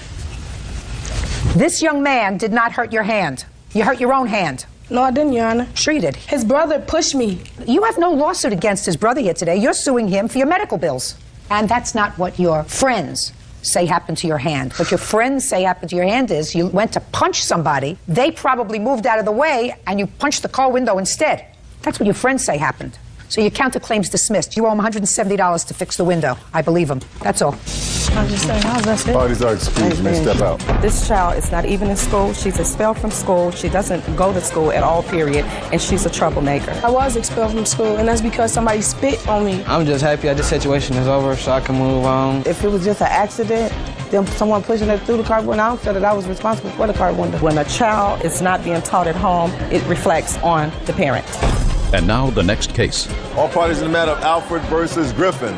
Step forward. 19-year-old Chris Alford is suing his ex-girlfriend, 19-year-old Ashley Griffin, for a loan to pay her rent. Ashley says Chris gave her the money. Mr. Alford, the defendant used to be your girlfriend. According to your complaint, you are no longer involved in a relationship, but at some point prior to your breaking up, you loaned her $300. You want that money back. Yes, this was after we broke up. Like, we broke up, then she called me. So you lent her the money after you were no longer together? Yes. When did you lend her the money, sir? I sent it the 1st of July. Tell me about that. All right, we broke up, whatever, when she came up. She came up where? In Philly. We was no longer seeing each other. You live in Philadelphia? Yes. You live where? Florida. And when did she come to Philadelphia? Like the beginning of June. Who did she stay with? Her mom, I guess. Your mom lives in Philadelphia? Outside of Philadelphia. Stop moving up and down. When she came up to Philadelphia to visit her mother, and you, I assume. I saw her a couple hours. That's not true, Your Were you still Honor. dating? Then, yeah. What caused you to stop seeing each other in a romantic way? Chris Alford says ex-girlfriend Ashley Griffin owes for a loan to pay her rent. Chris also says Ashley is a two-timer. Okay, go ahead. All right, she missed her flight, right? In the morning time, she missed her flight. She missed her flight going back to Florida? Yes. When was that? I don't know the exact date. It was sometime in July. He said you went up in June. No, it was like the middle of July sometime. Did you miss your flight going home? Yes, ma'am. When you were in Philadelphia? Yes, ma'am. All right. What happened when she missed her flight, sir? She missed her flight, and she called some guy and was like, I missed my flight. It cost $50 or something to pay the balance or something. And I was like, who's that on the phone? And I turned around, whatever, because I was half asleep when all this happened. She hit me, whatever, like, I missed my flight. Da-da-da-da. So what you're saying is she was sleeping over at your house? Mm-hmm. Yes. Well, then you were with her more than just a couple of hours during this visit to Philadelphia. Okay. All right, so you decided you didn't want to see her anymore because she was talking to somebody else and borrowed $50 from somebody else. Is that what you're trying to tell me, Mr. Alford? Could we get to it, please? All right. Is that what happened? Other stuff too, but that's what started it all. And then this other young man sent you money or called up and said add the ticket on his credit card and you went home. Yes, ma'am. Tell me why you needed this $300, Miss Griffin. Can I start from the beginning? No. Well, because I was going back home in July. So I had already bought my ticket and I was short for my rent. So I asked him for the money. I didn't say, can I borrow it? I asked him, can I have it? And he said, yeah. And he gave me the money. So you needed the $300 for rent because you'd spent the money. But I was also going to see him. And we spent more than just that night together. He picked me up from the airport and I was with him that day. And we went to go pick up his witness. Tell me about when you called him and asked him for the money. Well, I called him and I pretty much said I needed the money for the rent because I was short. Where were you when he gave you the money? I was at my house. In Florida? Yes, ma'am. He Western Unioned me the money. You have the receipt for Western Union? Yes, I do. Can I see it, please? Mr. Alford, I'd like you to tell me about the conversation that you had with her about the $300, please. All right, I'm in the car, me and 3 friends of mine, and my phone rings. And I put it on speaker because I couldn't drive and talk So I'm talking to her, and she's like, oh my God, I don't have enough money to pay for my rent, this, and that. And I'm like, at first I'm like, oh, like, what am I supposed to do about that? Then she said, would it be possible if you could send me $300 and I will pay you back next Friday on my paycheck? Everybody in the car heard her say that. Don't say what they heard. Did you hear it? I heard it clearly. It's right here. The phone's right here. I was listening, talking like, all right, well, I can't spare it. I mean, so you got to send it back next Friday. And you can see on Western Union, date was July 1st. If she just now said she was in Philly. You're absolutely right, sir. It was July 1st. I said he sent me the money July 1st. I said I went home after July 1st. Are you telling me you went home and then continued your relationship with him after he sent you the money? Yes, we were still together, so I don't know why he's saying we weren't. We were together at that time. Why would I stay at his house? Why would he pick me up from the airport if we weren't together? He says it was in June. It was in June. That's why you was at my house. It was in June, man. Oh, you must have your airline ticket. I don't have it. Who was this other person that you called for $50? All right, when he came down, he knew about the guy already. Don't tell me what he knew. I didn't ask you for a whole story. I said, who was this other person? It was some other guy that I was messing with. So now what you want me to believe is he sent you $300 to help you cover your rent. Then you went up to Philadelphia to see him. But at the time that he sent you the $300 for the rent, you were messing around with somebody else that he didn't know about. Is that right? No, he knew about him. We were only like... friends. No, we weren't friends. We were more than friends. But at that time, I knew I could depend on him. You have to learn that you have to stand on your own 2 feet. You have to stop relying on people, and you have to stop using people. Do you understand? Yes, ma'am. Good. Judgment for the plaintiff for the amount of $300. That's all. Thank you. The one on the calendar in the matter of Shields versus Germany. Parties have been sworn in, Judge. You may be seated. Folks, have a seat, please. Miss Shields, you and the defendant were boyfriend and girlfriend, and you lived together for how long? We never actually lived together. We were just boyfriend and girlfriend. Did you live together? When we dated, we stayed together. As far as I was concerned, we was together, staying together. According to your complaint, last summer you were living together. We didn't actually live together. He has his own residence and I have my residence, but we weren't. Well, it's interesting. You said that he came home last summer, I think sometime in July. He came home in the morning because he had been out all night and you refused to let him in the house. Okay. Is that what you told me? Let me see. I can explain. You know, I'm getting older. Maybe I misread what you said. You said on July 1st, 2004, Byron, that would be you. Yes, ma'am. Came home after being out all night. He didn't have the key to get into the house and started banging on the door. I refused to allow him back into the home since he refused to stop continually disrespecting our relationship. Well, that sounds to me like he was coming home. Actually, he had already been told not to come back around. We had already had a falling out and breaking up. I asked him not to return anymore. I told him that, I didn't want to be bothered because of the things he had been doing in the relationship as far as, staying out, other women, different things of that nature, and so I had already called it quits. So that's in July, and you say that when he came home in July, he assaulted you. So tell me what happened.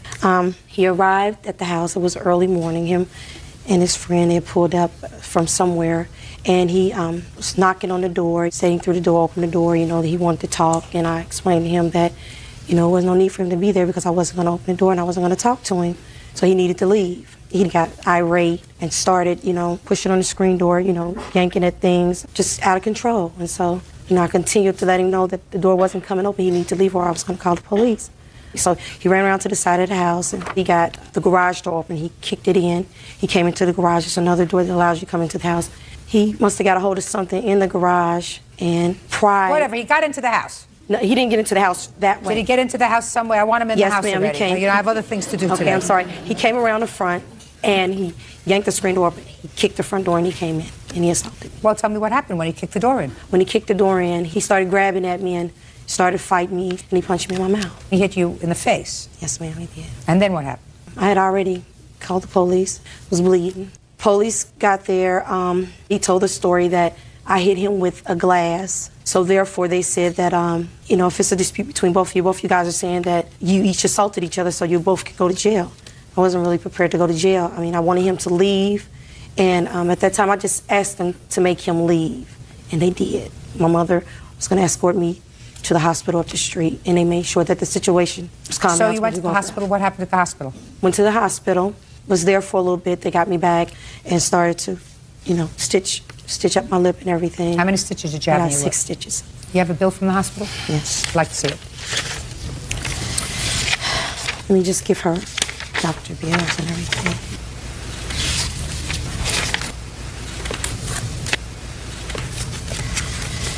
Now, after that date on July 1st, when was the next time you saw Byron? Well, he continued to, come around and continued to knock on the door and make little threats and different things like that. But the next actual event where I did actually have to file charges again was January the 4th this year. And what happened? I do have videotape. He came over again, banging, ranting and raving. He kicked the front door in that time, which I have videotape of that. And he left. I called the police, made another... He's not the father of that baby, is he? Yes, he is. Yeah, it's not like...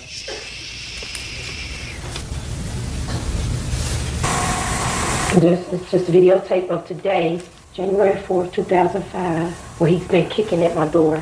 Just continuing to destroy the door that he's already destroyed numerous times. Byron, Germany. Black. 38.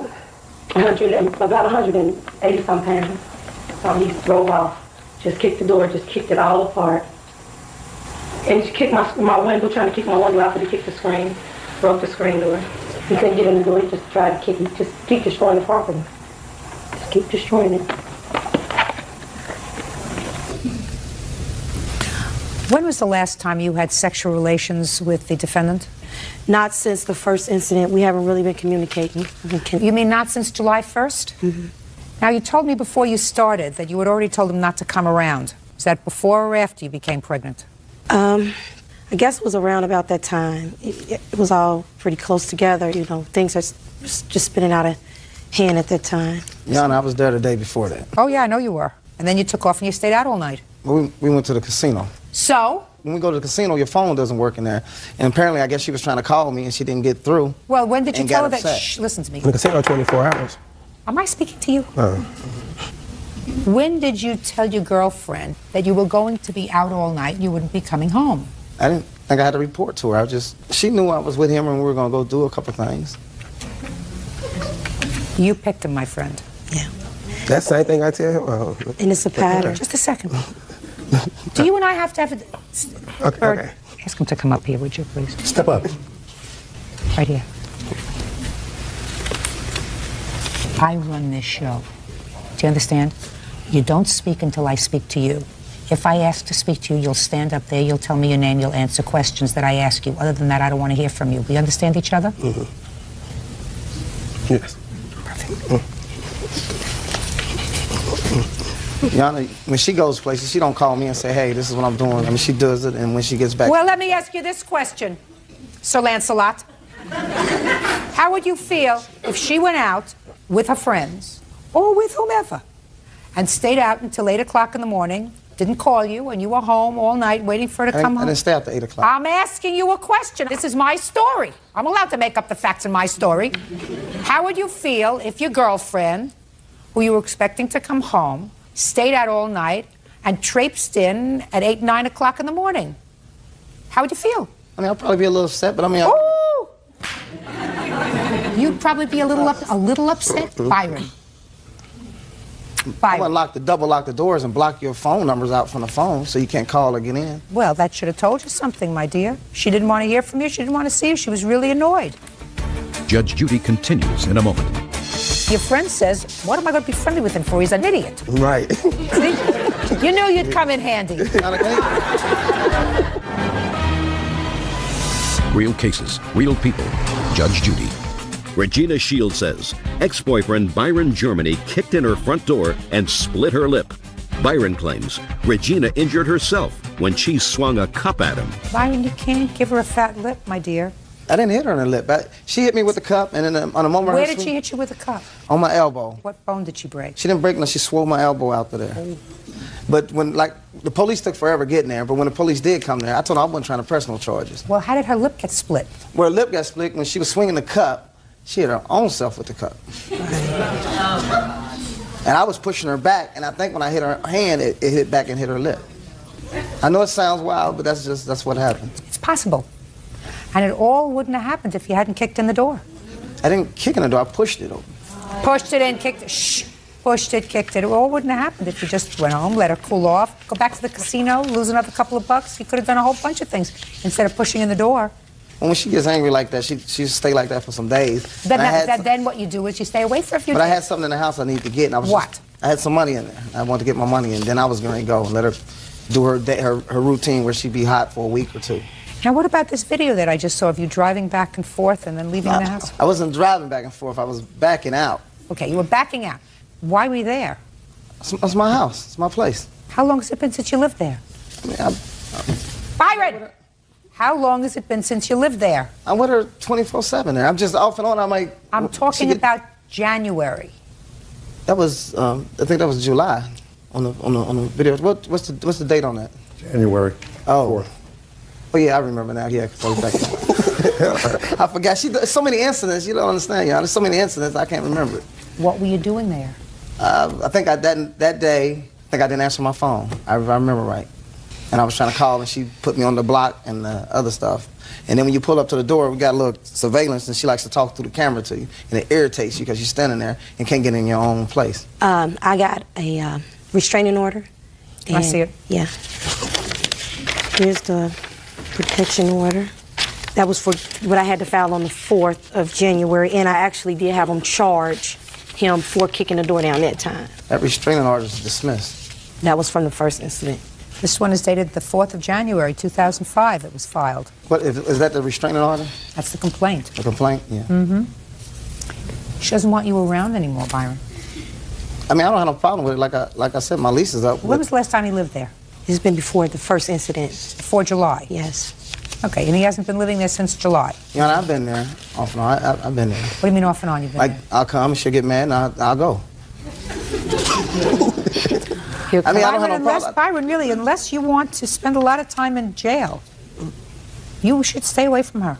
I'm not trying to spend no time in jail. What I'm telling you is I'm giving you the best possible advice, Byron. If you don't want to spend a lot of time in jail, you're going to stay away from her, because once you've had a history of domestic violence, eventually a judge is going to get fed up with you and say, Byron, you don't seem to get it. And maybe you'll get it if you do 60 days. But I've never been charged with, I've been charged, but everything's been dismissed. What I'm telling you, Byron, is she doesn't want to see you anymore. Then she should stop calling me and telling me, what are you doing? You ain't coming by here. You have proof that she does that? You're going to ask her, but I know she's not going to tell you the truth. Right. She just gets in those moods. Like I said, if I stay out all night, or if I don't answer my phone, or if she thinks she hears women in the background, she's going to go off and she's going to do what she does now. And that's the only reason why the doors end up like that. Before that fat lip, I never put my hands on her. She did it with herself with the cup. You did. You put your hands on her. I'm not saying that you hit her. I'm not saying that with all this scuffling, that maybe the cup hit her lip. That's possible. But for the fact that you kicked in the door or pushed in the door, it wouldn't have happened. I understand that. One time before, she's got that little bump right there. She had a hammer, hit me with a hammer, swinging a hammer at me. And when I pushed her back, she bumped her head with the hammer. He's extremely violent. Extremely violent. Oh, she's extremely just violent. a second. You have a bad temper? I can. Yeah, I know. And I know that you do. And I know that when he pushed his way into your house that day, things got hot and heavy. Right? Really, I'm scared of him. Now, listen to me. Things got hot and heavy. Is that right? It's already heated, but I wouldn't hit him because I know he'll hit me back. I know he'll hit me back. Yeah, I've been hit with bricks, 2x4s. Well, then you're an idiot. Cell phone. Then listen to me. Then you're an idiot. If you've been hit with bricks and hammers and glasses and cups and you keep going back, then something's not right. Then your friend says, what am I going to be friendly with him for? He's an idiot. Right? Right. See? You knew you'd come in handy.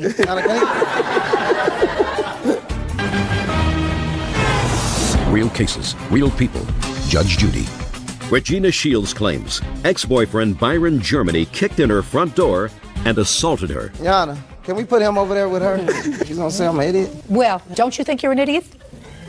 Listen, if you get hit with bricks and hammers and cups and she's vicious and you keep going back. Yana, it's not like Shh. Does that make you smart? No, don't make you smart, but she's not beating me, literally beating me, but I'm saying she will hit you with something. Protecting She'll her. break a curtain rod up and hit you. If he got... Just wait a second. So now I've got Byron. I've got curtain rods, bricks. It gets worse. Hammers. 2x4s. 2x4s. And cell phones. Cell phones? Yeah, cell phones. House phones. We had to replace the house phone 3 times because she wants to beat you with them. Byron, you're right. Go over on that side. Nah, I'm just saying. I mean, I be trying to give him advice too, like he just need to leave her alone. You know? See? Wisdom. You know, she's complaining about the doors. I mean, I have damages too. She tore up cars. She done kicked doors, and I got a Hummer. She beat it with an iron, like you iron. I was going to pull out the driveway, then bam. Ask him why he stays. If I ask him why he stays, we may turn into an R-rated program. Why do you stay, Byron? I mean, I love her to death. She's a good girl when she want to be, but what I'm trying to say to you, I mean, she does things too. I mean, I bought a car and I only had it 3 days, and I got my cousin. I know it sounds strange. My cousin hit me on the expressway, knocked me to the guardrail. I only had the car 3 days, and she said, "That's what you get for not giving me no money." I mean, that's not right. She was in the car with me. We both could have ended up seriously hurt. He's trying to say I'm money hungry. That's what he's trying to say. Well, maybe you are and maybe you're not. Anyway, Byron, I don't know whether she loves you or not, but all I can tell you is if you don't stay away from her, there's going to be a problem. And you're going to have this baby, and then there are going to be a whole host of other problems. Do you understand? Because you're going to want to see this baby, you're going to want to visit with this baby, and unless you learn to control yourself, and she learns to control herself, because my sense is that she knows how to get your goat. But you can't touch her. No, she kicked his car before. He just bought a car. Listen to me. I believe she's got a bad temper. Can I say something, Judge Judy, please? Sure. I know when a bad situation is getting ready to get out of hand, the only thing I ask of him is just leave. When I get angry, I can easily go and do things like that to his property when he does to where I live, but I don't do that. I just ask that he leave, and if he doesn't leave, I call the police. Listen to me. I know you sound as if butter would melt in your mouth.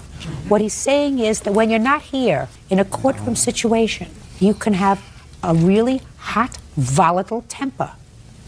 That's what he's saying. And I have a tendency to believe him because I think that he doesn't do the right thing, but I don't think he's full of baloney. And I think you are a little bit. I'm not saying he does the right thing. He doesn't do the right thing. Staying out all night, not the right thing. Not keeping in touch with you, not the right thing. If he's fooling around, not the right thing. But you know how to get to him so that when you bring the decibel level up to a certain point and then you say, now you have to go home, Byron. Well, you've already got him all worked up. Her lip got split. And her lip wouldn't have gotten split if you hadn't punched in the door. So you're going to pay for all those medical bills, which come to about which come to about $630. You're going to find somebody to fix your door for about $500. Donna, I didn't hit her in the lip. I shouldn't have to pay. I don't care whether you hit her in the lip or not, but for the fact that you pushed in the door, there wouldn't have been a scuffle and her lip wouldn't have gotten busted. All she had to do was answer the door. He could tell you. He was right Just there. a second. She didn't want to answer the door. She doesn't have to answer the door. There is nothing written in the Constitution, Byron, that provides that she has to answer the door because you knock on it. Judgment for the plaintiff in the amount of $1,130. I suggest you stay far away from each other unless it's pursuant to a court order of visitation for this new blessed event that's coming next month. Thank you very much. That's all. Parties have been sworn in. Judge, you may be seated. I'm going to have seats. You're welcome. Mr. Cleary, it is your claim that the defendant threw a trash can at your car one evening, causing damage to your car. Mr. Tibbs says that he had nothing to do with throwing this trash can at your car. When did it happen? Where were you? And what were you doing? It was November 9th, and it was after our school dance. And me and my friend and 3 other people were at the park with our friends, and Stephen Tibbs showed up. And we were just all hanging out there, you know, just looking for something else to do. But it started getting late. It was around 12:40, and I had to be home at 1, so I was like, I'm leaving now. And the girls, the ones that I gave a ride there with, they knew I was the only one there not drinking, and so they wanted to... That's a lie, Your Honor. They knew I wasn't drinking, so they wanted a ride home with me because they wanted to go to the party because Tibbs asked them to go to a party. And when they said no, they were going to get a ride home with me. That's a lie. What word didn't you understand? I said, be quiet. Go ahead. Tibbs became very angry and to a point of violent. When the girls started getting in the car, he was pushing them, and one of the girls' leg was still hanging out, and he slammed the door on her leg, or he tried to, and I mean, it bounced off her leg. After we got in the car, we could see him. He had the trash can picked up, and people were yelling, Tibbs, no, Tibbs, no. Did you see him with the trash can in his hand, not the girls? I saw him with the trash can in his hand like this. He had the trash can up around his head level. And I was parked. I had to back up and go like that, and he was on this side of me. When I backed up, he hit my car with the trash can. Okay. And may I see the estimates of the damage and any photographs that you have?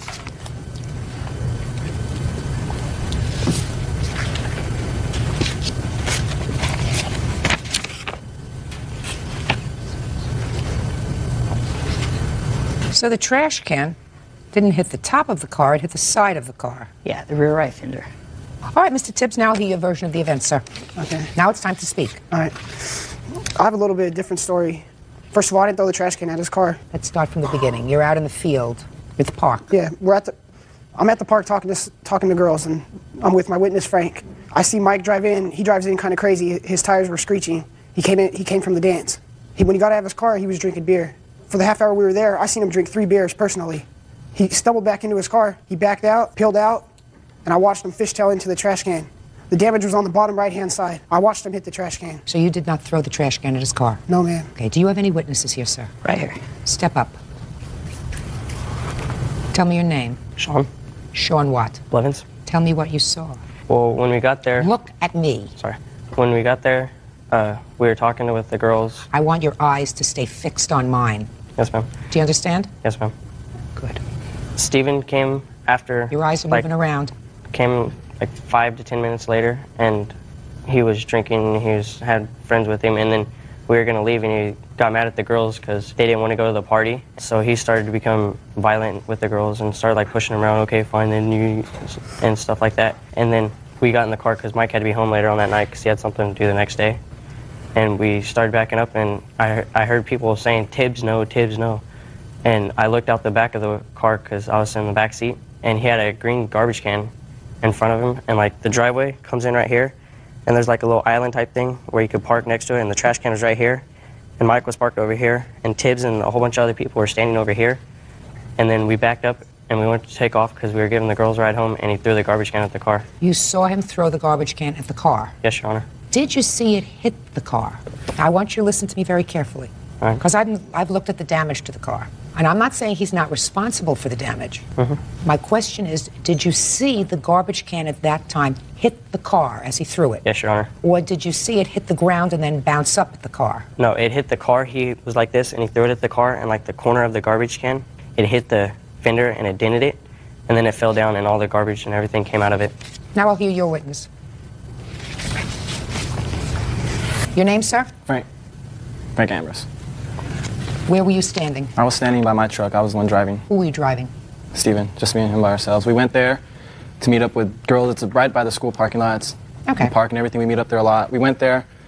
When we got there, he was with a bunch of girls. I don't remember seeing his witness. This is the first time I really seen his witness out of school. We got there, he was drinking, girls were drinking. He had really no part in what we were doing there. We weren't paying attention to him. When he left, he screeched out, and girls were screaming. They had bottles, probably showing off, and he was doing donuts, or just peeling out, making and then you hear a bunch of screeching, you hear a loud crash, and you hear silence after that, and everyone look over there, and you see his car stopped with the brake lights, and there was a trash can in the middle with the trash everywhere, and he didn't do anything, stop or confront any of us, look back or anything. He stopped, and we were going to wait for him to get out the car. It was about 15 seconds, but it felt long, and he just drove away, and we didn't hear of anything, Steven Tibbs' name into it, until that happened about a Friday, I would say, because it was dance, until I think Monday or Tuesday at school, him trying to blame Steven Tibbs, and Steven doesn't even go to bar. I think that's why. A note for yourself, Your Honor. Mike contacted my father at my house and told him, he said that I threw a trash can at his car. My dad said, if I committed a crime, then file a police report. A police report was never filed in this case. Real cases, real people. Judge Judy. Michael Cleary says former schoolmate Steve Tibbs threw a trash can at his car. Mr. Cleary, I have 2 witnesses on each side, and all of you look as if you're telling me the complete truth, right? Right. So all I can do is look at the photographs that you provided and try to find something that's consistent with either story. Now, both you and your witness say that he was standing not far from your car, correct? Right. He picked up the trash can over his head, and he's a tall young man, and he threw it at your car. Well, if he picked up the trash can and threw it at your car, you would have damage to the top part of your car. Or even if it landed on the side of your car, most of the damage would be on the top part. What you've shown me here is mostly damage that starts at the underside of the car. And that would be quite a trick. If the trash can was over his head and in a downward motion he threw the trash can and it landed on your car, the damage here is inconsistent with that. It's more consistent with either he may have thrown the trash can and it may have collided at the same time he threw it with your car and sort of bounced up and hit the top of the top of where the wheel is. That's why I asked your witness whether the trash can hit the floor first and then the car. He said, no, it hit the car first, right? Yes, Your Honor. I cannot be satisfied based upon the statements of the witnesses and these photographs that you've established your case, Mr. Cleary. Anything else you want to tell me? Yes. If you look, there's damage to the tire because it goes like this, right? And it was bent down. It hit the base of it, you know, where it protects the wheel, and that's why it's bent down like that. It hit the base of the wheel, but that is also consistent, Mr. Cleary, with the defendant's statement that you were doing figure eights around the parking lot and hit the trash can. It's also consistent with that. If I was spinning donuts, my whole car would hit the trash can, and it would have been a bigger dent. Sir. I know that there's a lot of damage right on the lip. Because that's right where on the trash can hit the lip. I know, you were inside. I can't make a judgment, certainly, sir, even by a preponderance of the evidence that he's responsible for this. Where are all the girls who were there? All the girls who were shouting, no Tibbs, no. Where are all the girls? Their parents didn't allow them to come. This may be one of those cases that is never going to be solved, but based upon the evidence that I've heard today, I cannot conclude by a preponderance of the evidence that Mr. Tibbs is responsible for this. Mr. Tibbs, only you know whether or not you did it, right? That's correct, I didn't. You didn't. Bye. Parties are excused. You may step out. He was mad because the girls weren't going to his party like he wanted them to. He doesn't like me at all. He was drinking a little bit, and he just had a bad attitude about it. He hit the trash can, sliding into it. My car don't have enough power to showboat.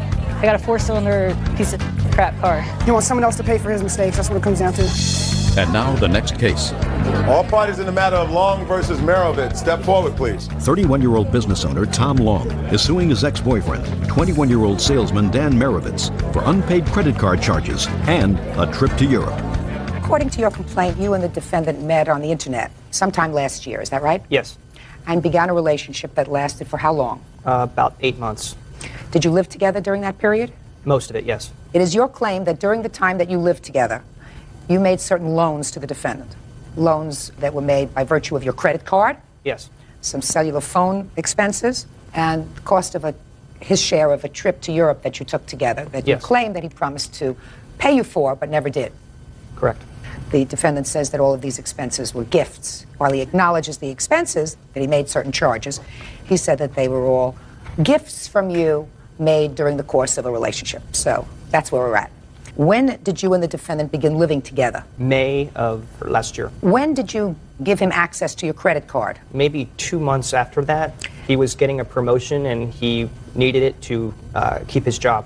What do you mean he needed it to keep his job? With his promotion, he had more responsibility. He had to entertain, he had to travel, and without that, he probably wouldn't have been able to keep his job. Did you get him his own credit card or did you give him yours? It was basically a partner card off of my account with his name. So far, is it correct that you had a partner card of the plaintiffs starting in about July of 2000? Yeah. Now, when you got the bill, let's say in September, and you were still together in September of 2000, who paid his portion of the bill? As Dan would get company funds back to him on his expense checks, he would either write a check out to me or just reimburse me in one way or another with money. Is that correct? For the most part, yeah. What about October? Do the same thing? As he would be paid by his company, he would pay me back. So far, is that correct, sir? Voluntarily, yeah. I love it. You would pay him back. Right. Now, you separated according to this sometime in November? That sounds correct, yes. At the time you separated, what was the balance on his card? At that time, it was probably around... Don't give me a probably around. Courts don't deal with probably around. Where's the paperwork? Don't give me a whole lot of paperwork to look through. Make it easy for me. It's a quarterly expense report. It has everything. Just make a little check mark with regard to where his expenses were on his card. Every single one. It's just his side of it. It's not mine or not included. I thought I was going to get him to do this for me. Did you do a lot of traveling for your business, sir? Stayed at the Radisson in Sarasota. Good deal? Is that right? Yep. Okay. There is no question in my mind, based upon my examination of the defendant, that he treated this money as a loan. Despite the fact that he claims in his answer that it was a gift, he treated it as a loan because, according to him, he made payments. He made payments in September. He made payments in October. Isn't that what you just said to me? Well, even though you said voluntarily. Right. But none of it was an agreement throughout the month. Listen to me. Baloney. If you made payments, that is indicia that you treated your credit card as a second holder for your company expenses. Many of these, the most substantial of these, are company expenses. You treated them as a loan because you paid him back. There came a time when you stopped paying on the credit card. On what day did you stop paying on the credit card, sir? I think when I left, when we split. Why? Tom gave these things to me. I voluntarily gave him the checks on a month-to-month basis. All right, let me ask you this question, Mr. Meyerowitz. Yes, ma'am. Do you honestly believe that Mr. Long, had you not paid him back as you got these checks, the reimbursement from your company would have continued to allow you to use the credit card? I don't know. I don't know. Yes. Well, why would you think, Mr. Meyerowitz, not only were you getting substantial monies back from your company, you expect him to pay the bill and you get reimbursed and you put the money in your pocket so that you get extra money. Is that what you're telling me? And that the money that he advanced you on his credit card is sort of like additional salary to you. Right. Is that what you're claiming? Is that what you're claiming? I just want to know your position. That he was giving you this money and he was saying to you, you can keep the checks that you get from the company to cover your cell phone and your hotels and your meals and your client entertaining. You keep that because I want you to have that extra money. That's what your position is. Right. I'm getting too old for this. Wrong. All right, now let's deal with the trip to Europe. Let me hear about the trip to Europe. I had a lot of Sky Miles points, and I had told Dan if he paid $500 worth of the entire trip, I would pay for everything else. And he paid about $100. When did he pay the $100 towards the trip? Probably on his own credit card when he was paying for a dinner or something. You mean on your credit card? No, actually on his own this time. Oh, it's hard to use your own when you have somebody else. I didn't even have my own. Whatever. But what expenses did you actually incur for him in Europe? You used your points to get there. I have that right here for you.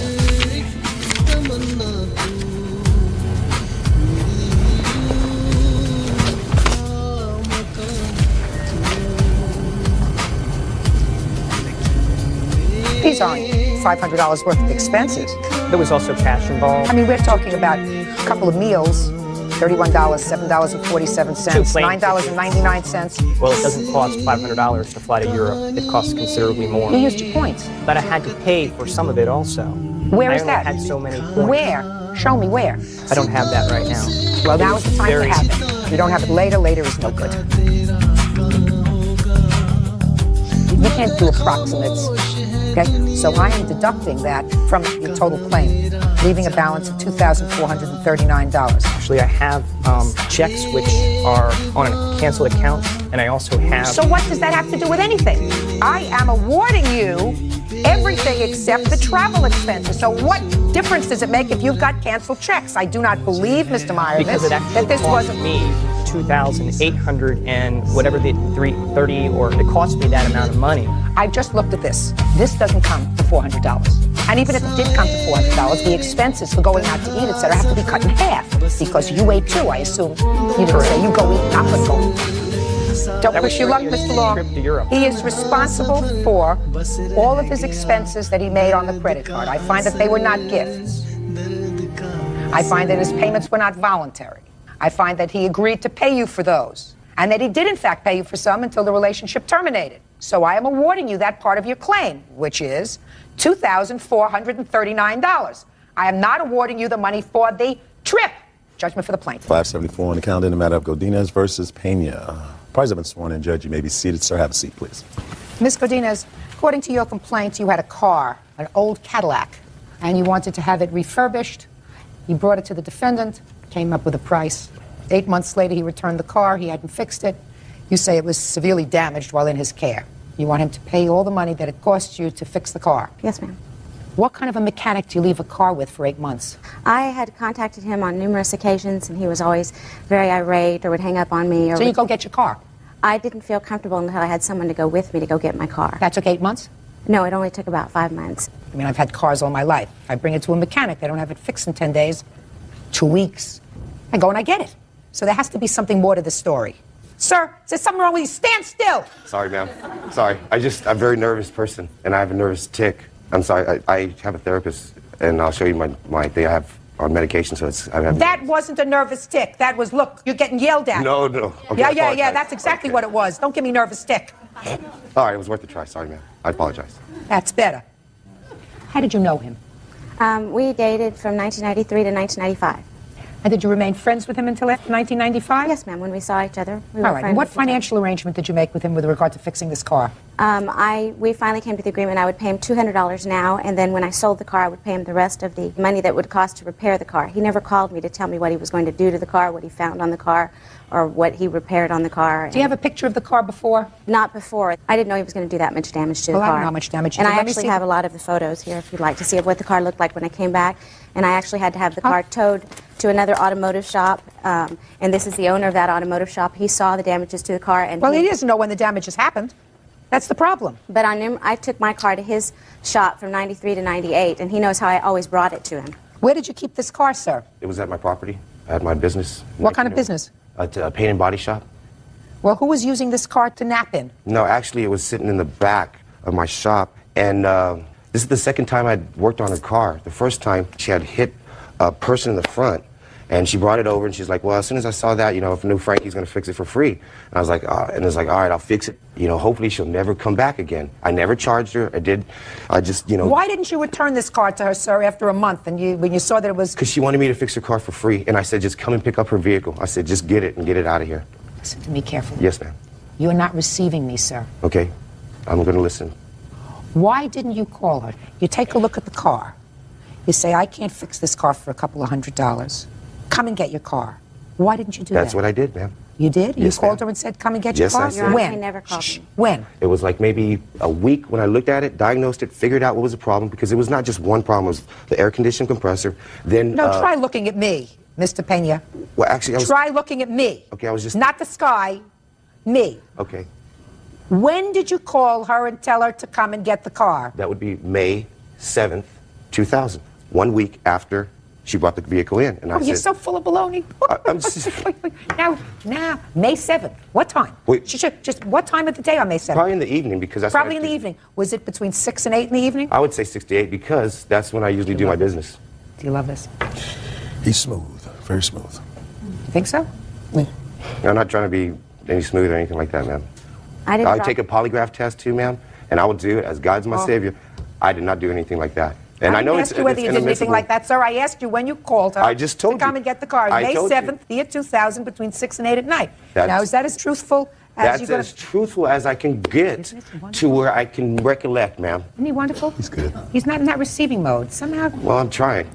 Let me put my receiving mode. I apologize. I don't mean to be condescending. I'm maybe it's trying. your tick. Oh, God. I wish it was. Uh-huh. Oy. Listen. I don't remember the exact date. Listen to me. Yes, ma'am. You're not getting him to pay for your whole car's repair. Forget it. You have a certain responsibility. And your responsibility is that when you bring a car to a mechanic to be fixed, and if the mechanic does not deliver your car back to you within a reasonable period of time, you don't stand there and tell a judge, I felt threatened by going to pick it up. That's baloney. Baloney. You get a police officer if you feel threatened, and you say, I'm going to pick up my car, but the guy's a little bit of a lunatic, so I want somebody to come with me, and you go get your car 2 weeks later, 3 weeks later. The truth is, you didn't need the car. I had another car. You didn't need the car. I did want to sell it. You didn't need the car. So it was sitting there, and when he got around to it, he would take care of it. So you have a certain responsibility that you leave your car for either 5 months or 8 months at his shop. It's laying out there on a lot someplace. You don't think people are going to sit in the car, throw cigarette butts on the car, make a mess of it? It was locked in his gate, he told me. I understand that it's inside gated property. There are people who work there, aren't there? I believe so, yes, ma'am. Of course. When she brought the car to you, were there burns all over and with the inside, the interior of the car all shredded? It was damaged, yes, ma'am. It's not what I asked you. It was shredded and it was burnt. Where? Right on top of the visor, on the left side, driver's side, there was a fire from the light. It burnt that. Right. And then the back seats with the leather interior, it was shredded and stuff like that. Also, the front left side, it was torn up there. And then the compressor was damaged, needed... Well, the compressor she already said wasn't working. Yeah. He actually converted the AC system in 1999. Just a second, he converted on this car? Yes, ma'am, in 1999. Oh, so he'd worked on this car before? Yes, ma'am. To your satisfaction? Yes, ma'am. Fine. Well, the outside of the car looks just fine, with the exception of an antenna which looks bent. On the inside, the car looks as if someone's been smoking in there and dropped matches on the floor.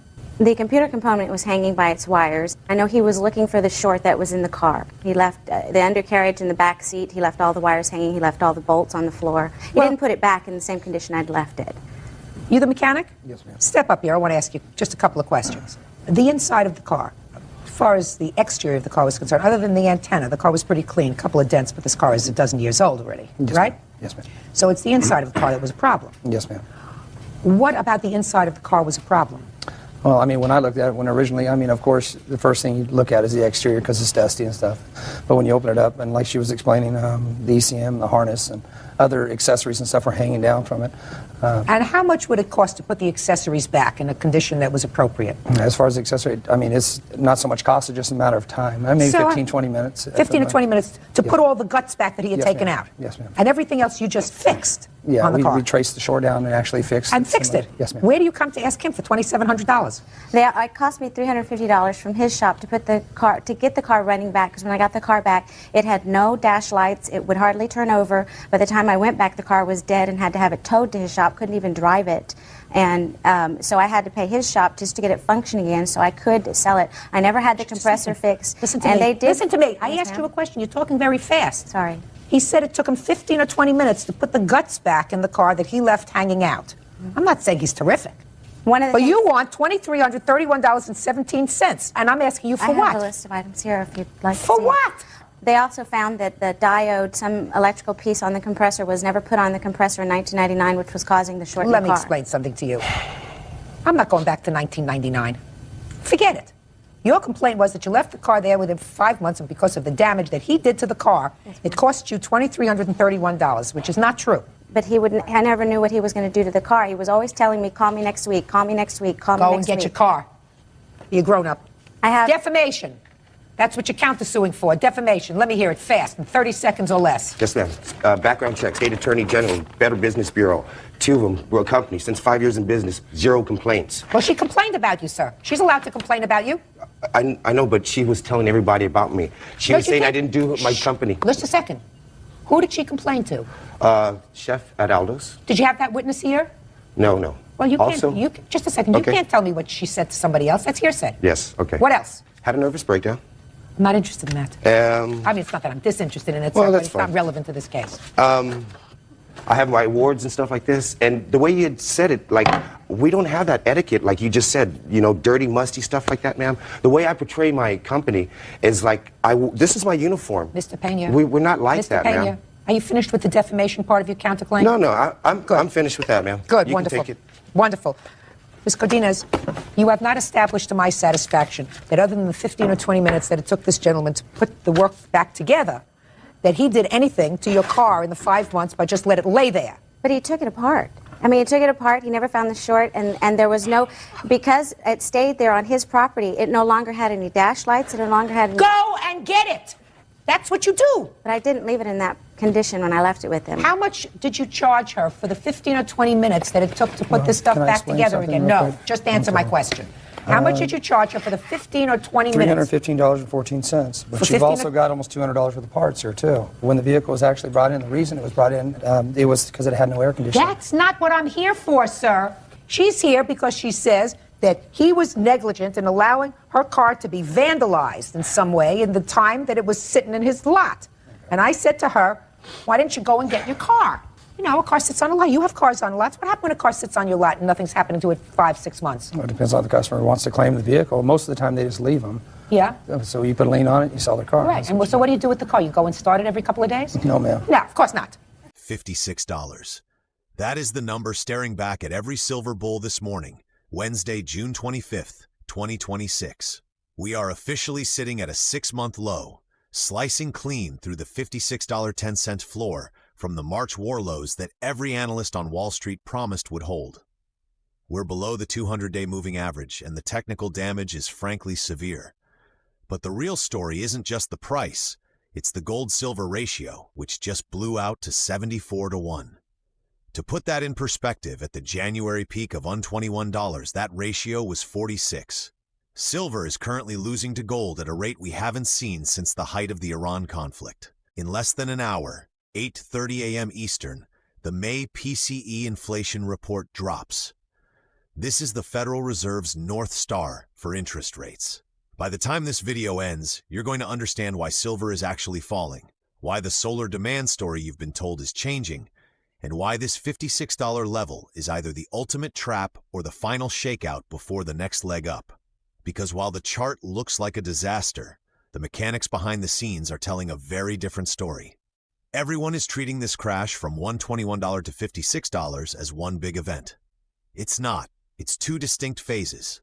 Phase 1 was the war shock. From February to early June, oil spiked, CPI hit 4.2%, and the Fed turned hawkish. Silver fell because the opportunity cost of holding it grew too high for institutional players. That was a rational, fundamental move. But Phase 2, what's happening right now, is irrational. We just saw a peace agreement. Oil WTI has cratered 17% in 6 days, sitting near $73. The very thing that caused the inflation scare has reversed, yet silver is still bleeding. Why? On Tuesday, silver tumbled 5%, not because of inflation, but because of a margin call contagion. As tech stocks took a dive, institutional funds didn't sell their losers. They sold their winners to raise cash. Silver is liquid. It's been a top performer for 2 years, and it became the piggy bank for funds needing to cover tech losses. This isn't a referendum on silver.